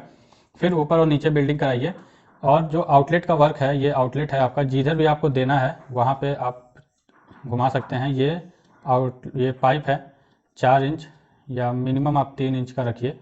तो 10,000 15,000 20,000 का बना रहा है तो 3 इंच, और 30,000 से ऊपर जा रहे हैं तो 4 इंच का जो पीवीसी पाइप है वो आपको यूज़ करना है। तो यहाँ पे आपका चैम्बर हो गया, चैम्बर में आपने आउटलेट लगा लिया, या वाटर वाल्व होता है जो पानी रोकने के लिए यूज़ होता है, वाटर वाल्व का यूज़ कर सकते हैं पानी रोकने के लिए। तो और ऊपर से एक सिस्टम भी बना सकते हैं ताकि आपका पानी निकाला जा सके बिना वाटर वाल्व, अगर आपके पास नहीं अवेलेबल है तो। अभी जो आपने देखा दोस्तों वो था सिविल वर्क की जो हमें कराना होता है नीचे का कंस्ट्रक्शन। बात करते हैं जो हमारा मेस होता है, जो हम मेस का जो हमारा एरिया है, जैसे ये जो हमारा मेस आया हुआ है उस पर कैसे हमें काम कराना है। तो जब मेस को आप फोल्ड करेंगे, मान लीजिए ये हमारा मेस है और इसको हमने इस तरह से, मैं आपको आगे से दिखाता हूँ, मेस को हमने इस तरह से जॉइंट किया, गोला किया। हमारा जॉइंट वाला एरिया है दोस्तों, ये हमारा जॉइंट हो गया, जहाँ पे हमने तार से बांध दिया, बिल्डिंग कर दी, मेस को इस तरह से रख के अपने जो हमारा सिविल वर्क हमने कराया उस पर। इसके बाद आपको क्या करना है कि ऊपर जो हमारा 8 या 10 mm का सरिया था उससे ऊपर के हिस्से को बिल्डिंग करना है, और एक सरिया नीचे की तरफ बिल्डिंग करनी है, और एक आपको बीच में बिल्डिंग करना है अगर आप 10,000 या 30,000 लीटर तक का टैंक बना रहे हैं। और जब उससे ऊपर जाते हैं तब आपको इस पार्टीशन पे भी प्लेट लगाने पड़ेंगे, सरिया लगा के जगह जगह। मैक्सिमम आप 2 फीट मानिए, 2 से 3 या 3 फीट मैक्सिमम रख के आपको बीच बीच में एक सरिये की बिल्डिंग करानी पड़ेगी, ताकि आपका जो 50,000 या 60,000 लीटर का टैंक का है वो उस लोड को सहन कर सके। वरना आपका कम अगर मजबूती नहीं देंगे तो जो नीचे की तरफ है। और एक चीज़ मैं खास चीज़ आपको बता दूं दोस्तों, कंस्ट्रक्शन कराते वक्त जो बीच में हम सरिया डालते हैं बीच में, वो एकदम बीच में ना डाल के जो हमारा दीवार वाला हिस्सा है, मान लीजिए यहाँ तक हमारा दीवार वाला हिस्सा है, और इससे आप 1.5-2 फीट यानी इतने हिस्से वो, क्योंकि पानी का जो प्रेशर होता है जो मैंने अभी तक देखा है नीचे की तरफ बहुत ज़्यादा होता है, और जो सरिया हमारा फैलता है वो नीचे की तरफ ही फैलता है। तो इस हिस्से को आप बीच में ना करा के थोड़ा सा इनसे नीचे कराइए, ताकि ये जो हिस्सा है, ये हिस्सा, सपोज ये हमारा टैंक है और ये हमारा बीच का हिस्सा है दोस्तों, तो इसको बीच में हम सरिया ना लगा के थोड़ा सा नीचे लगाएंगे तो ये हिस्सा हमारा फैलेगा नहीं, ताकि हमारा पानी का लोड ये रोक सके। ऊपर उतना ज़्यादा लोड नहीं होता है, उतना ज़्यादा फैलाव नहीं होता है पानी का, क्योंकि पानी का जो प्रेशर है वो नीचे की तरफ और नीचे से ही वो भागने की कोशिश करता है, सारा प्रेशर पानी का नीचे की तरफ ज़्यादा होता है। तो यहाँ पे आप सरिया नीचे की तरफ दे देंगे तो आपका जो टैंक है वो काफ़ी मजबूत हो जाएगा। ये चीज़ बनाते वक्त ध्यान रखिएगा। और आउटलेट का जो सिस्टम था, ये जो टैंक है हमारा, ये जो हमारा आउटलेट है मिडिल पॉइंट, यहाँ तक का जो ढलान है, स्लोप आपको देना है वो कम से कम 1.5 फीट होना चाहिए। और बड़े टैंक की बात करूँ, अगर 10 डायमीटर बना रहे हैं तो 2.5 फीट का स्लोप दीजिए। और लास्ट में ले जाके आप आधे फीट या 6 इंच 8 इंच थोड़ा सा और ऐसे कढ़ाई की तरह ढलान दे देंगे, तो जो स्लज है वो थोड़ा सा अपना ज़्यादा तेज़ी से जाएगा और यहाँ इकट्ठा हो जाएगा, तो आपको स्लज निकालने में आसानी होगी। तो मैं बात कर रहा था कि ये आउटलेट के लिए स्लोप के लिए, तो ये चीज़ ध्यान रखिएगा कि 1.5 से 2.5 फीट का स्लोप होना चाहिए। अब बात करते हैं दोस्तों, एक चीज़ और आता है इसमें, वाटर कैलकुलेशन। जो राउंड टैंक का वाटर कैलकुलेशन कैसे करते हैं, पानी का वॉल्यूम कैसे निकाला जाता है, उसका एक फार्मूला होता है, वो भी मैं आपको बता दूं कि राउंड टैंक को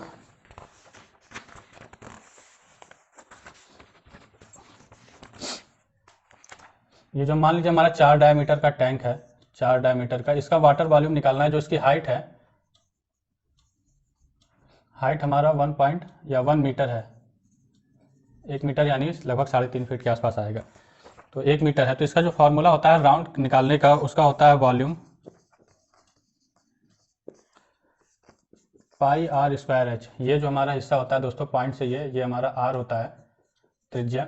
ये फार्मूला है, इस फार्मूले से आप किसी भी साइज का वाटर वॉल्यूम निकाल सकते हैं। पाई की वॉल्यूम जो होता है 3.14 इजकल टू, अब आर स्क्वायर जो हमारा आर है वो 4 डायमीटर का आधा 2 मीटर हो जाएगा, तो 2 का स्क्वायर गुणे 1 हमारा जो हाइट है, ये आपका वॉल्यूम आएगा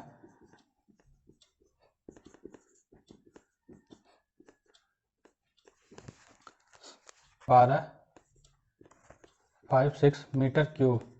याद रहे दोस्तों, मीटर क्यूब, मीटर क्यूब में निकलेगा ये। और 1 मीटर क्यूब में 1000 लीटर पानी आता है, ये फिक्स है दोस्तों, ये नहीं बदलता। 1 मीटर क्यूब के एरिया में 1000 लीटर पानी आता है। तो अगर इसको हम लीटर में कन्वर्ट करेंगे तो ये हमारा हो जाएगा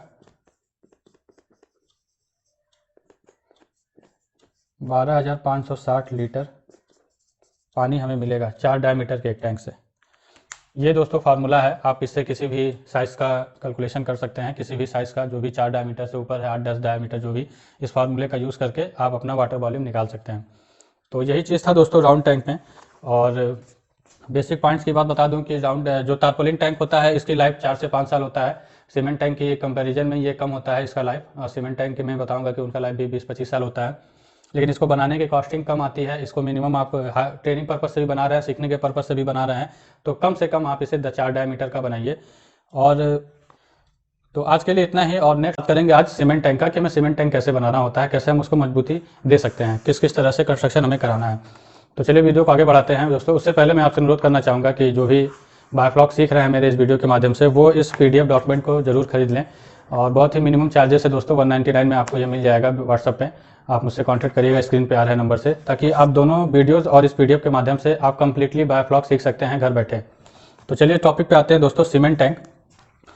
सीमेंट टैंक की बात करूं तो दोस्तों इसमें हमें जो ज़रूरत, सीमेंट टैंक बनता किस किस तरह से है, इसमें आप किसी भी तरह का एरिया डिसाइड कर सकते हैं, चाहे राउंड है,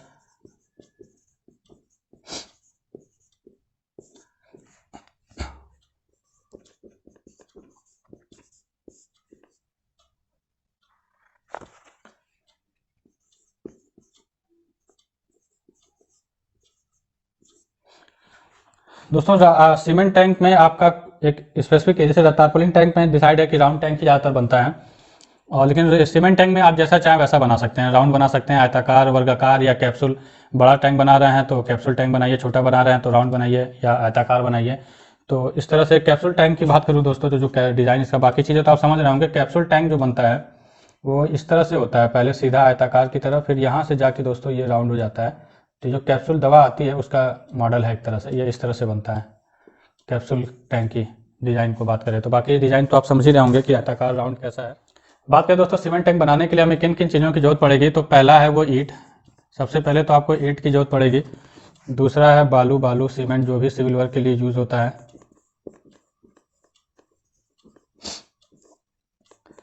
सरिया भी आपको इसमें ज़रूरत पड़ेगा टैंक को मजबूत बनाने के लिए, और गिट्टी भी ज़रूरत पड़ती है। इन सब चीज़ों के लिए, इन सब चीज़ों की ज़रूरत पड़ेगी, बेसिक चीज़ों की, जो आपको सीमेंट टैंक बनाना है। बात करते हैं दोस्तों सीमेंट टैंक बनाने के लिए हमें क्या करना होता है। ये सपोज़ करिए हमारा सीमेंट टैंक है, और इसकी साइज़ अगर मैं बात करूँ 20 फीट बाई 60 फीट है।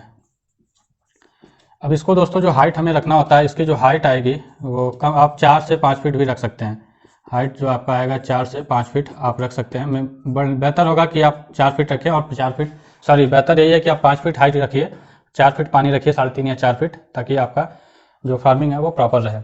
बात करें दोस्तों इसको बनाने के लिए, जो ईंट होता है, ईंट का जो साइज़ होता है वो 4 इंच, एक सिंगल ईंट का जो साइज़ होता है, जो ये आपका है, ये पोर्शन दोस्तों 9 इंच होता है, और ये जो पोर्शन होता है वो 4.5 मानिए 4 इंच होता है। 4 इंच ही हम लोग अपने कैलकुलेशन में चलते हैं। तो जब आप दीवार चलाते हैं, ये जो आपका दीवार चल रहा है, सपोज़ करिए आपका दीवार है, ये जब इस तरह से आप बनाएंगे तो ये 4 इंच की दीवार हो गई, और जब इसी में एक आप जोड़ देंगे इस तरह से, तो ये आपका 9 इंच का दीवार हो गया। दोस्तों इसके लिए नींव की बात करूँ, अगर नींव भी डालना होता है, अगर आपका टैंक छोटा है तो आपको 1 फीट, या बात करूँ 3 रद्दा, हमारे यहाँ रद्दा बोलते हैं, 3 रद्दा ईंट चलाना पड़ेगा। 1 2 3 रद्दा ईंट आपको चलाना पड़ेगा, कम से कम नीचे, ज़मीन के नीचे उतना ही। फिर आपको एक ऊपर चलाना पड़ेगा, यानी 2 फीट आपको, एक नहीं 1 फीट नीचे और 1 फीट ऊपर। ये आपका 9 इंच का दीवार रहेगा दोस्तों। ये आपका जो है, ये नीचे जो बीम चलेगा ये 9 इंच की दीवार रहेगी, ध्यान रखिएगा। और 1 फीट ही आपको नींव से ऊपर, या सेम कहूँ 9 इंच की दीवार चलानी पड़ेगी, जहाँ पे आपको स्लोप देना होता है, क्योंकि 1.5 फीट लगभग आपको स्लोप देना पड़ेगा, 1.5 से 2 फीट। तो अगर आप इस तरह से नहीं बनाएंगे 1 फीट नीचे और 1 फीट ऊपर, क्योंकि 1 फीट लगभग मिट्टी डाल के आपको स्लोप देना पड़ेगा, जो आपकी दीवार की हाइट बनेगी 1 फीट, वहाँ से आपको मिट्टी डालना होता है। तो अब ये जो आप आ गए 2 फीट ऊपर आप आ गए, ये मान लीजिए आपने 9 इंच ये 3 रद्दा दीवार चला लिया है इस तरह से।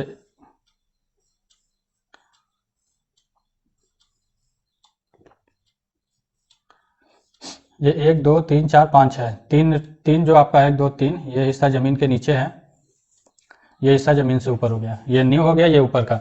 अब यहाँ से आपको 4 इंच की दीवार चलानी है। अगर आपको इतना हिस्सा आने के बाद आपको यहाँ पे बीम डालना पड़ेगा, सरिये की बंधाई जो होती है चारों तरफ से वो करना पड़ेगा, ताकि नीचे का प्रेशर जो है पानी का वो ये संभाल सके। नहीं तो अगर आप बीम नहीं डालेंगे तो ये दीवार नीचे से फटने के पूरे चांसेज हैं, और अक्सर लोगों के दीवार फट जाते हैं इसी वजह से। तो यहाँ से आपको बीम डालना है। बीम डालने के बाद फिर आपका 4 इंच का ये दीवार चलना शुरू होगा, इस तरह से 4 इंच की दीवार जो आप बनाएंगे। और आधा हिस्सा जो भी 5 फीट आपने डिसाइड, 4 फीट आपने पानी रखने का डिसीजन लिया है, तो 2 फीट पहुँचने के बाद फिर से आपको एक बीम का बीम यानी से बंधाई करनी पड़ेगी चारों तरफ से। सरिये का एक बीम आपको चारों तरफ से फिर बांधना पड़ेगा। तो अगर आपको टैंक को मजबूती देनी है, नहीं तो अक्सर ये होता है कि कॉर्नर से या साइड से दीवार फट जाता है। तो ये चीज़ का ध्यान रखिएगा कि 2 बार आपको बीम डालना है और जगह जगह पिलर डालने हैं। ये तो होगा 4 इंच दीवार के केस में। अगर आपका बड़ा टैंक बनाना है, बेहतर है कि आप दोस्तों 9 इंच ही दीवार चलाइए, कोई टेंशन नहीं है। 9 इंच का दीवार चला के अगर आपको लॉन्ग लाइफ चलाना है अपना टैंक, जो कहा जाता है कि सीमेंट टैंक की लाइफ 20-25 साल तक होता है, तो 20-25 साल लाइफ उसकी रखनी है, तो सीधा सीधा बिना परेशान हुए आप 9 इंच का दीवार चलाइए। और अगर 9 इंच का दीवार चलाना है, आपके टैंक का साइज जो भी है बड़ा रखिए, बड़ा करिए, और 9 इंच का जो कोशिश करिए कि 40 बाई 80 या 100 इस तरह से लंबाई दुगना या तिगुना रखिए कम से कम। जो भी आप टैंक बनाइए इस तरह का आयताकार, उसमें लंबाई और चौड़ाई में 2 या 3 गुने का अंतर रखना बेहतर होता है। तो ये हुआ दोस्तों बात। अब इसको अगर 9 इंच का दीवार हम चला रहे हैं, तो ये कॉर्नर जो होता है दोस्तों उसको राउंड करना होता है। नहीं भी करेंगे तो कोई दिक्कत नहीं है, लेकिन राउंड कर देंगे तो अच्छा है। और बाकी बीम वगैरह दे के आप 9 इंच का दीवार चलाइए। ये तो हुआ दीवार की बात। और दोनों तरफ से आपको प्लास्टर भी कराना है, अच्छे मजबूती देने के लिए दोनों तरफ से आपको प्लास्टर भी कराना पड़ेगा टैंक में, अंदर और बाहर। ये तो हुआ टैंक की दीवार की बात। दूसरा आता है फर्श। बहुत ही ज़्यादा इंपॉर्टेंट पार्ट है दोस्तों फर्श सीमेंट टैंक में, क्योंकि फर्श भी एक पार्ट है जिसमें बहुत ज़्यादा लीकेज आता है। लीकेज की समस्या हम लोगों ने ज़्यादातर सीमेंट टैंक में फर्श में ही देखा है। दीवार को तो मजबूत कर देते हैं, लेकिन फर्श में ध्यान नहीं देते हैं। फर्श बनाने के लिए दोस्तों एकदम आपको लिंटर जैसा ढलाई कराना पड़ेगा। जो छत का लिंटर होता है 6 इंच का गिट्टी से, वो आपको कराना पड़ेगा। इसीलिए मैंने गिट्टी का भी जिक्र कर दिया यहाँ पे। तो 6 इंच आपको मोटा, सबसे पहले तो आपको जो भी आपका स्लोप देना है यहाँ पे आउटलेट सिस्टम में, जो भी आपको स्लोप देना है वो स्लोप आप दे दीजिए 2 फीट या 2.5 फीट 1.5 फीट जो भी आपको रखना है। मट्टी से आप स्लोप दीजिए उसको अच्छे से।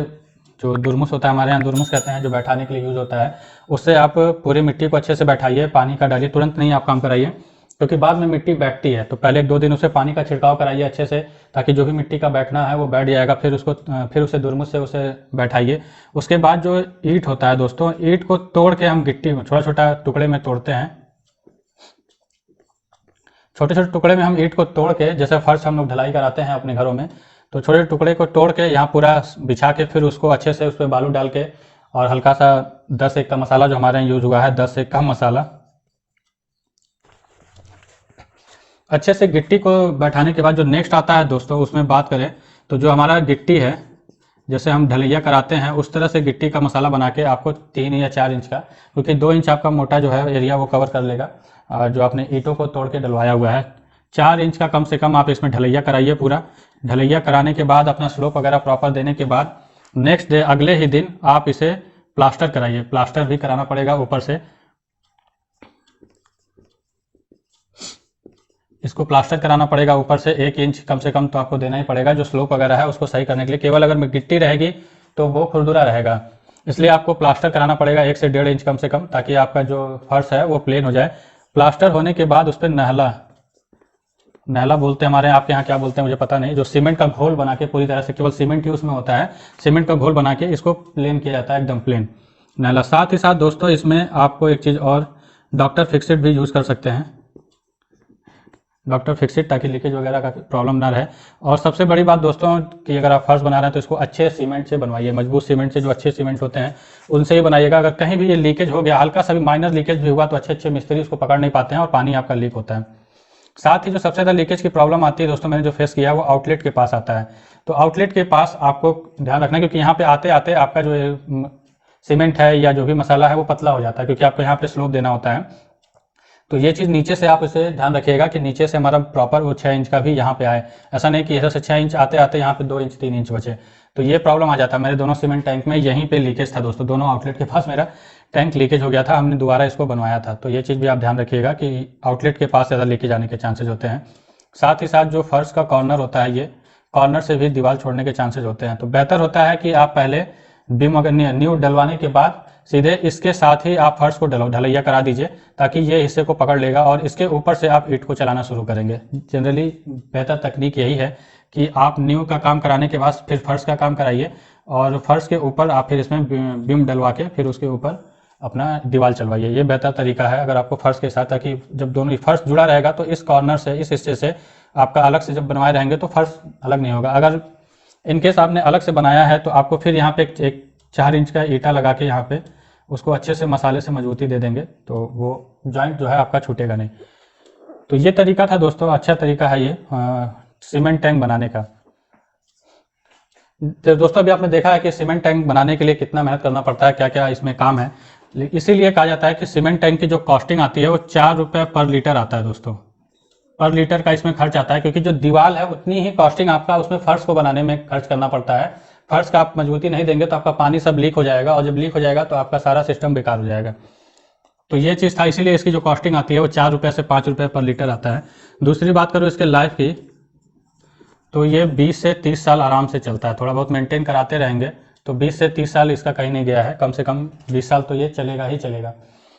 तीसरा दोस्तों बात करूँ इसमें, तो तापमान जो है हमारा काफ़ी हद तक गर्मियों में और ठंड में भी काफ़ी हद तक, गर्मियों में खासकर तापमान को काफ़ी अच्छा कंट्रोल करता है ये। चौथा बात करूं दोस्तों, सीमेंट टैंक बनाने के बाद आपको उसे ट्रीटमेंट करना पड़ता है। सीमेंट टैंक बनाने के बाद आप सीधे उसमें फार्मिंग नहीं कर सकते। टारपोलिन टैंक में आप सीधे फार्मिंग कर सकते हैं, केवल पोटेशियम से उसको धुल दीजिए, फिर उसका पानी भर के आप फार्मिंग कर सकते हैं। सीमेंट टैंक में आप डायरेक्ट फार्मिंग नहीं कर सकते, क्योंकि इसमें चूना यूज होता है, जो सीमेंट होता है उसमें CaCO3 का यूज़ किया होता है, जो pH के लेवल को डिस्टर्बेंस देता है। और अगर देखेंगे, अगर पानी आप फिल करेंगे इसमें तो आप pH चेक करेंगे तो ये 8, 9, 9, 10 पहुँच जाता है। इसीलिए सीमेंट टैंक बनाने के बाद हमें पहले उसका 1 महीने का ट्रीटमेंट करना होता है। ट्रीटमेंट का जो वीडियोज़ है वो डिस्क्रिप्शन में मैं दे दूँगा, आप देख लीजिएगा कि बायोफ्लॉक टैंक को, सीमेंट टैंक को किस तरह से ट्रीटमेंट करना होता है। मेरे 2 वीडियोज़ जो मेरे चैनल पे हैं वहाँ से आप इसे देख सकते हैं। क्यूबिक फीट का मतलब है कि ये जो आपका एरिया है 1 बाई 1 बाई 1, एक लंबाई, एक चौड़ाई, एक ऊंचाई, तो इसमें जो पानी आएगा वो 28.3 लीटर आता है। तो अब इसमें हम 1200 से 28.3 से गुणा जब कर देंगे तो ये हमारा 33,960 लीटर पानी आएगा। तो ये था फार्मूला दोस्तों रेक्टेंगल का, चाहे स्क्वायर में है, चाहे लंबाई चौड़ाई ऊंचाई डालनी होती है। अगर ये 30 बाई 30 का है तो आपको चौड़ाई भी 30 का कैलकुलेशन करके निकालना होता है। तो ये था दोस्तों सीमेंट टैंक का, और नेक्स्ट वीडियो जो आपका आएगा वो इसका प्रैक्टिकल सेशन में आप देखिएगा कि कैसे हमें टैंक बनाना होता है। तो यही था बेसिक, आज के लिए इतना ही। मिलते हैं नेक्स्ट वीडियो में। जय हिंद, जय भारत।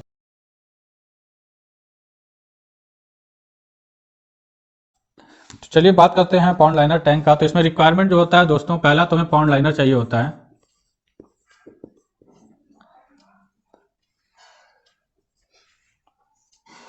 दूसरा जो बात करूं, हमें मिट्टी तो मिल ही जाती है, मिट्टी चाहिए, क्यों चाहिए वो भी मैं आपको बताऊंगा अभी। तीसरा जो रिक्वायरमेंट है वो हमारा सिविल वर्क भी इसमें कराना पड़ता है। आउटलेट जो सिस्टम बनाते हैं, एक चीज़ मैं बताना भूल गया, काफ़ी लोगों ने इस अपने एरिया के जो टैंक बनाया है 10,000 स्क्वायर फीट के एरिया में, उसमें कुछ लोगों ने आउटलेट ही नहीं बनाया, आउटलेट का सिस्टम ही नहीं दिया है। तो कैसे वो बायोफ्लॉक करेंगे? उनका कहना है कि वो पंप लगा के ऊपर से पानी को खींच लेंगे। तो यहाँ केवल पानी को नहीं खींचना होता है दोस्तों, स्लज को भी निकालना होता है। आउटलेट बनाने का जो सिस्टम है वो इसी पर्पज से है कि हमें टैंक से स्लज को निकालना होता है, नहीं तो फिर बायोफ्लॉक में सभी लोग मोटर लगा के पानी खींच सकते थे, आउटलेट सिस्टम बनाने की जरूरत ही ना होती। तो ये बेसिक 3 चीज़ों की जरूरत पड़ेगी दोस्तों हमें पॉन्ड लाइनर टैंक बनाने में। और पॉन्ड लाइनर के बारे में मैं आपको बताता चलूँ कि इसमें जो सबसे बेस्ट माना गया है, जो अभी तक हमने देखा है, वो 500 माइक्रोन है।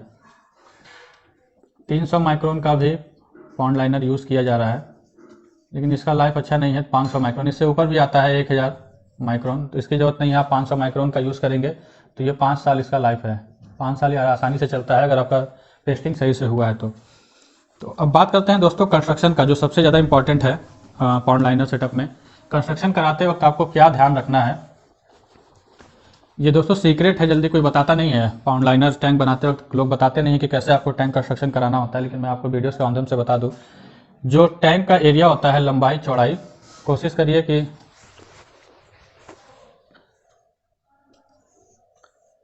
टैंक का जो एरिया है उसमें कम से कम 3 गुने का अंतर हो। अगर आपका चौड़ाई 30 फीट है, 3 से 4 गुना, तो इसे 100 फीट से प्लस में ले जाइए, 120 फीट तक ले जाइए। ये लंबा एरिया आपको ज़्यादा मिले, और कोशिश करिए कि इसकी दिशा जो है वो पूरा पश्चिम होना चाहिए।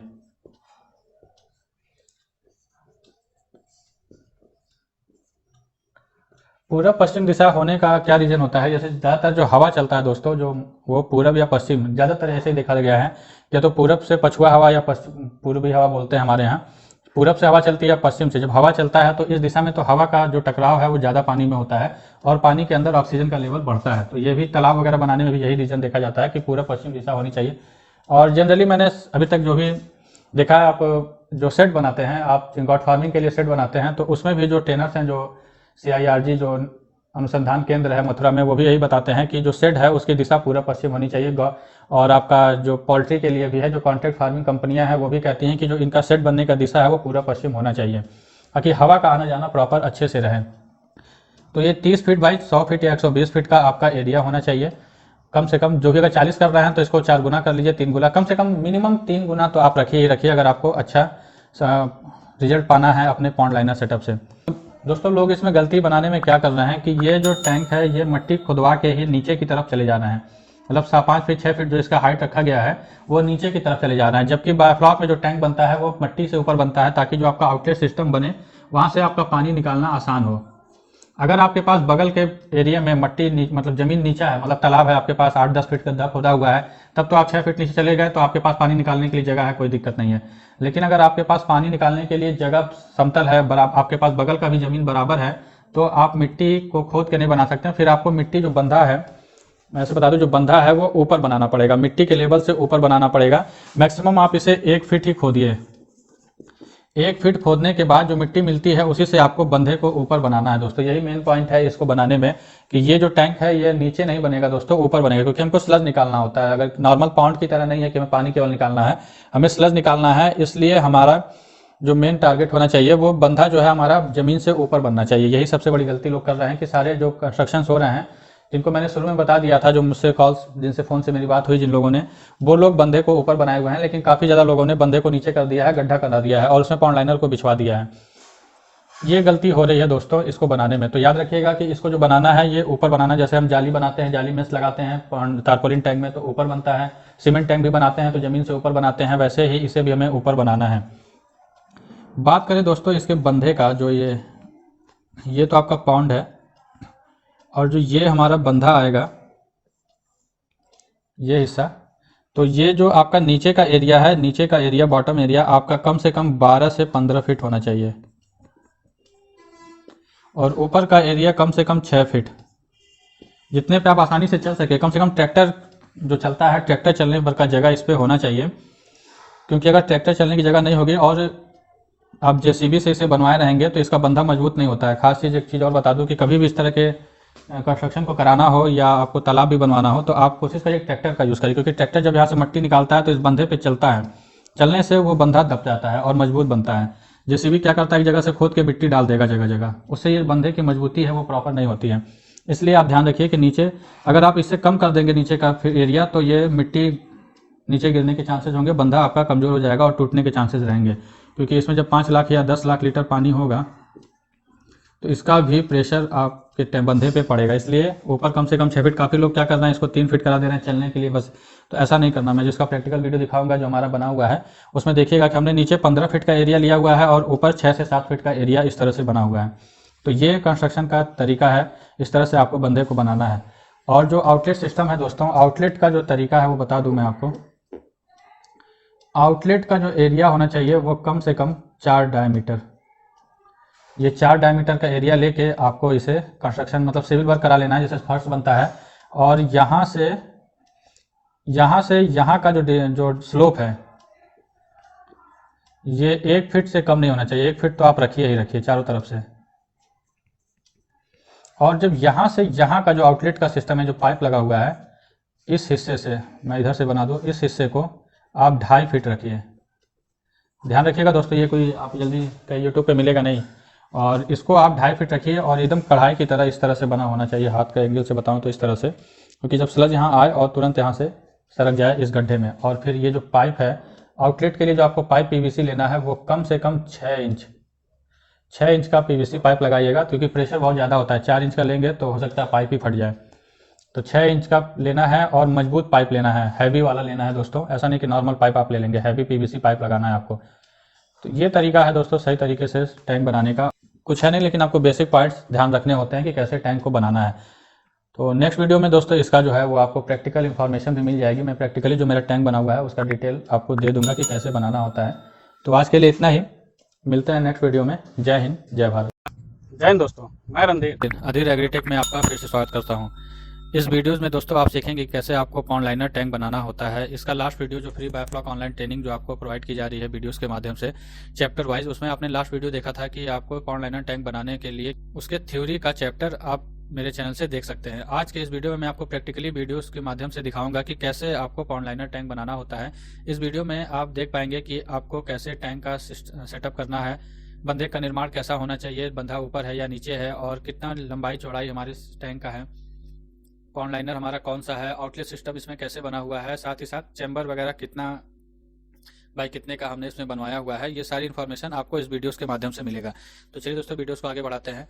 सबसे पहले बात करते हैं दोस्तों बंधे के निर्माण का। सबसे ज़्यादा इंपॉर्टेंट यही है कि बंधा, आपके दिमाग में सबसे पहले कन्फ्यूजन है लोगों के कि बंधा ऊपर होना चाहिए या नीचे, यानी मिट्टी खोद के हमें टैंक बनाना है या फिर हमें ऊपर बनाना है। तो दोस्तों अगर आपको बायोफ्लॉक फिश फार्मिंग करनी है, हाई डेंसिटी में फिश फार्मिंग करनी है, तो आपका जो बंधा है वो मिट्टी यानी जमीन से, समतल जमीन से ऊपर होना चाहिए, ना कि आप इसे खोद के बनाएं।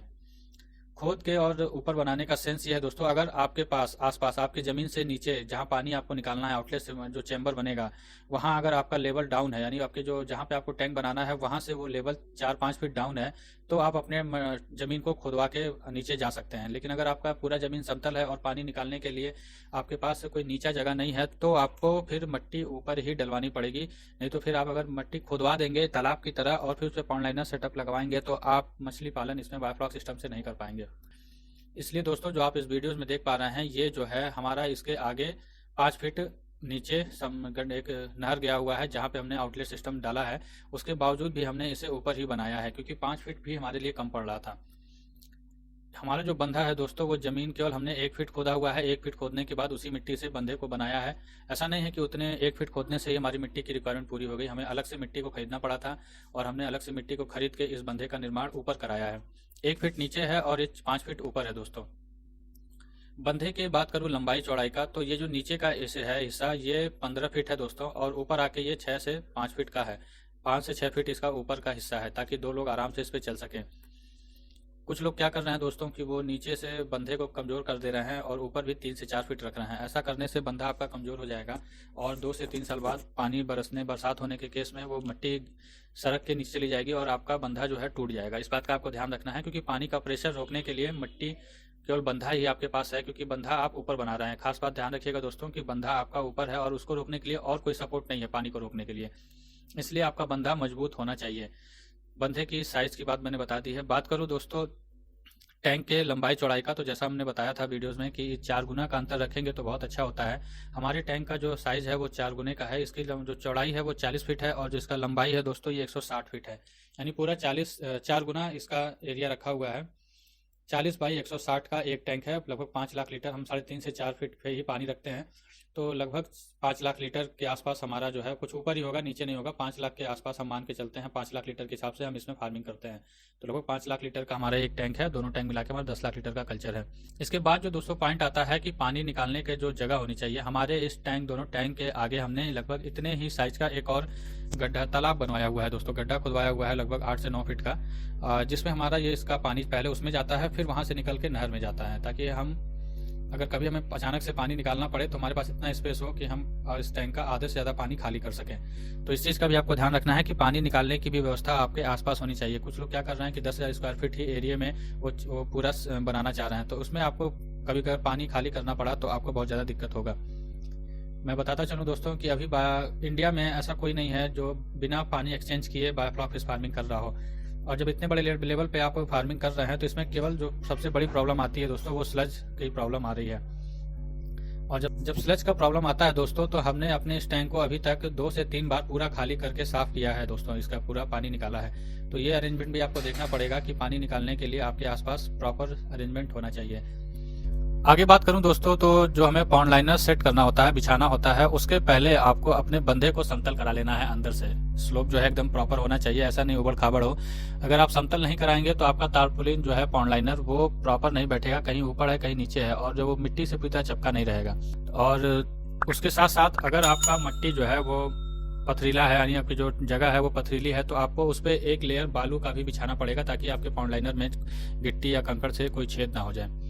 हमारे यहाँ की मिट्टी दोस्तों पथरीली नहीं है, तो हमने अपने यहाँ की मिट्टी में से जो भी कंकड़ है उसे छटवा दिया। ये जो आउटलेट आप देख पा रहे हैं दोस्तों, ये 4 डायमीटर का बना हुआ है और पूरी ये फर्श से जैसा कि सीमेंट टैंक बनता है उस तरह का इसका ढलैया कराया गया है ताकि इसमें स्लोप अच्छे से दिया जा सके।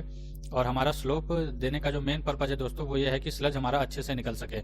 इसमें जो हमने स्लोप दिया है इस लेवल से, स्टार्टिंग से लेवल से ये 2.5 फीट या से 3 फीट का स्लोप हमने दिया है आउटलेट सिस्टम तक, यानी इतने ही 4 डायमीटर के ही टैंक में समझिए कि हमने 2.5 फीट का स्लोप दिया हुआ है। एक कटोरी नुमा हिस्सा बनाया है ताकि जो स्लज है वो अच्छे से इस जगह जमा हो और यहाँ से फिर तेजी से स्लज निकल जाया करे। यहाँ से और टैंक के एरिया की बात करूँ तो यहाँ तक हमने 1 फीट का स्लोप दिया हुआ है टैंक में यहाँ तक, और ताकि जो स्लज है वो यहाँ तक अच्छे से पहुँचे। आउटलेट में लगने वाले पाइप की बात करूँ दोस्तों, तो आपको इसमें कम से कम 6 इंच का पाइप यूज़ करना है। 6 इंच से कम का पाइप आप बिल्कुल भी यूज़ मत करिएगा, क्योंकि जो पानी का निकलने का प्रेशर होता है वो बहुत ज़्यादा होता है, उस केस में पाइप फटने के भी चांसेस होते हैं। 6 इंच का आपको हैवी पाइप इसमें यूज़ करना है आपके आउटलेट सिस्टम में। इसके बाद जो आता है दोस्तों चैम्बर की बात करूँ तो चैम्बर आपको बड़ा रखना है, जैसा कि आप वीडियोज़ में देख पा रहे हैं। ये चैम्बर जो बना हुआ है ये नीचे, और अगर ये बात करूं तो लगभग ये 8000 लीटर का एक टैंक है। और इसका जो है ये 9 इंच की दीवार बनी हुई है दोस्तों, आप देख पाइएगा। और इस बीच में आप ये लोहे का जो देख पा रहे हैं एंगल, ये बनाया गया है जो हमारा वो जो पाइप है दोस्तों वो अच्छे से सेट हो अपनी जगह पे, कोई इसको हिला डुला ना पाए, क्योंकि ये जो होता है अगर पाइप लीकेज हो गया तो पूरा पानी आपका यहाँ से लीक कर जाएगा, निकल जाएगा। तो इस तरह का अरेंजमेंट अगर आप कर देंगे तो आपका जो पाइप ऊपर से हम लगाते हैं पानी को रोकने के लिए, क्योंकि इसमें हम वाल्व नहीं लगा सकते हैं, वाल्व लगा के घुस के फिर इसको खोल पाना, इसके अंदर से फिर तुरंत निकल पाना पॉसिबल नहीं है। या तो आप टैंक के अंदर खड़े रहिए और उसी में भीगते रहिए, तो ये भी नहीं हो पाएगा। तो इसलिए पाइप वाला सिस्टम ही है जो ऊपर से पाइप हमारा लगाना होता है पानी को रोकने के लिए। इसके लिए आप इस तरह का एंगल अपने टैंक में सेट करा सकते हैं जो चैम्बर हमारा बाहर बना हुआ है, ताकि आपका जो पाइप है वो हिले ना। कराने के बाद दोस्तों इसके बाद जो आता है वो है पॉन्ड लाइनर को सेट करने के लिए। तो पॉन्ड लाइनर बिछाने के बाद, याद रखिएगा दोस्तों, पॉन्ड लाइनर को बिछाने के बाद आपको अपने बंधे पे जो हमारा बंधा है उसमें 1.5 से 2 फीट का एक नाला बनवाना है। और उस नाले में, जैसा कि आप वीडियोस में देख पा रहे हैं, उस नाले को बनाने के बाद उसी नाले में आपको अपना पॉन्ड लाइनर टैंक दबा देना है, दबा के फिर उस पर मिट्टी चढ़ा देनी है वापस, ताकि कहीं से भी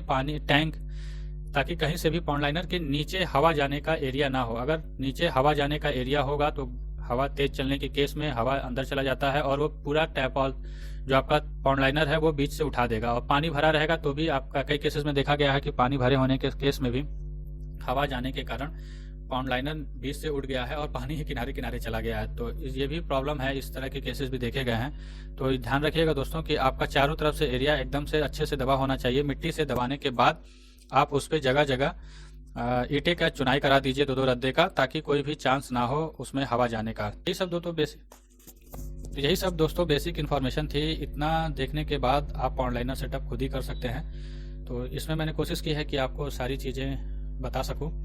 बात करें दोस्तों इसके कंस्ट्रक्शन कॉस्ट का, तो इसमें मैक्सिमम ऑक्सीजन सेटअप लेके ₹1.20 से ₹1.5 अगर मिट्टी आपको खरीदना पड़ता है ज़्यादा मात्रा में तो ₹1.5 पर लीटर का ही खर्च आता है। सबसे सस्ता जो कंस्ट्रक्शन कॉस्टिंग आ रहा है, खर्च आ रहा है, वो इस सेटअप में ही आ रहा है दोस्तों। तारपोलिन वाले में बात करो ₹2.5 पर लीटर, सीमेंट वाले में बात की जाए तो 4 से 5 रुपये एरिया के हिसाब से पर लीटर का खर्च आ रहा है। जबकि इसमें मैक्सिमम ₹1.5 अगर आप बचा सकते हैं तो ₹1 पर लीटर पे भी आप अपना सेटअप तैयार कर सकते हैं। हाँ, इसमें यह है कि आपको बड़ा टैंक लगाना होता है, 3 लाख से 5 लाख लीटर कम से कम बनाइए, तो उसके लिए आपको फिर इन्वेस्टमेंट वही है कि ज़्यादा हो जाता है। लेकिन यह है कि आपका कल्चर जो एरिया है वो आपको ज़्यादा मिलता है और इसमें आपका फिश का ग्रोथ भी अच्छा होता है और आपका प्रोडक्शन भी अच्छा होता है दोस्तों। तो लास्ट में मैं ये कहूँगा कि अगर आपको बड़े लेवल पे बायोफ्लॉक फार्मिंग करना है तो 10 टैंक 20 टैंक लगाने की बजाय आप 1 या 2 टैंक ही पॉन्ड लाइनर सेटअप लगवाइए, ताकि आपकी कॉस्टिंग भी कम आए और आप ज़्यादा पैसा अपने फार्मिंग में खर्च कर सकें। तो आज के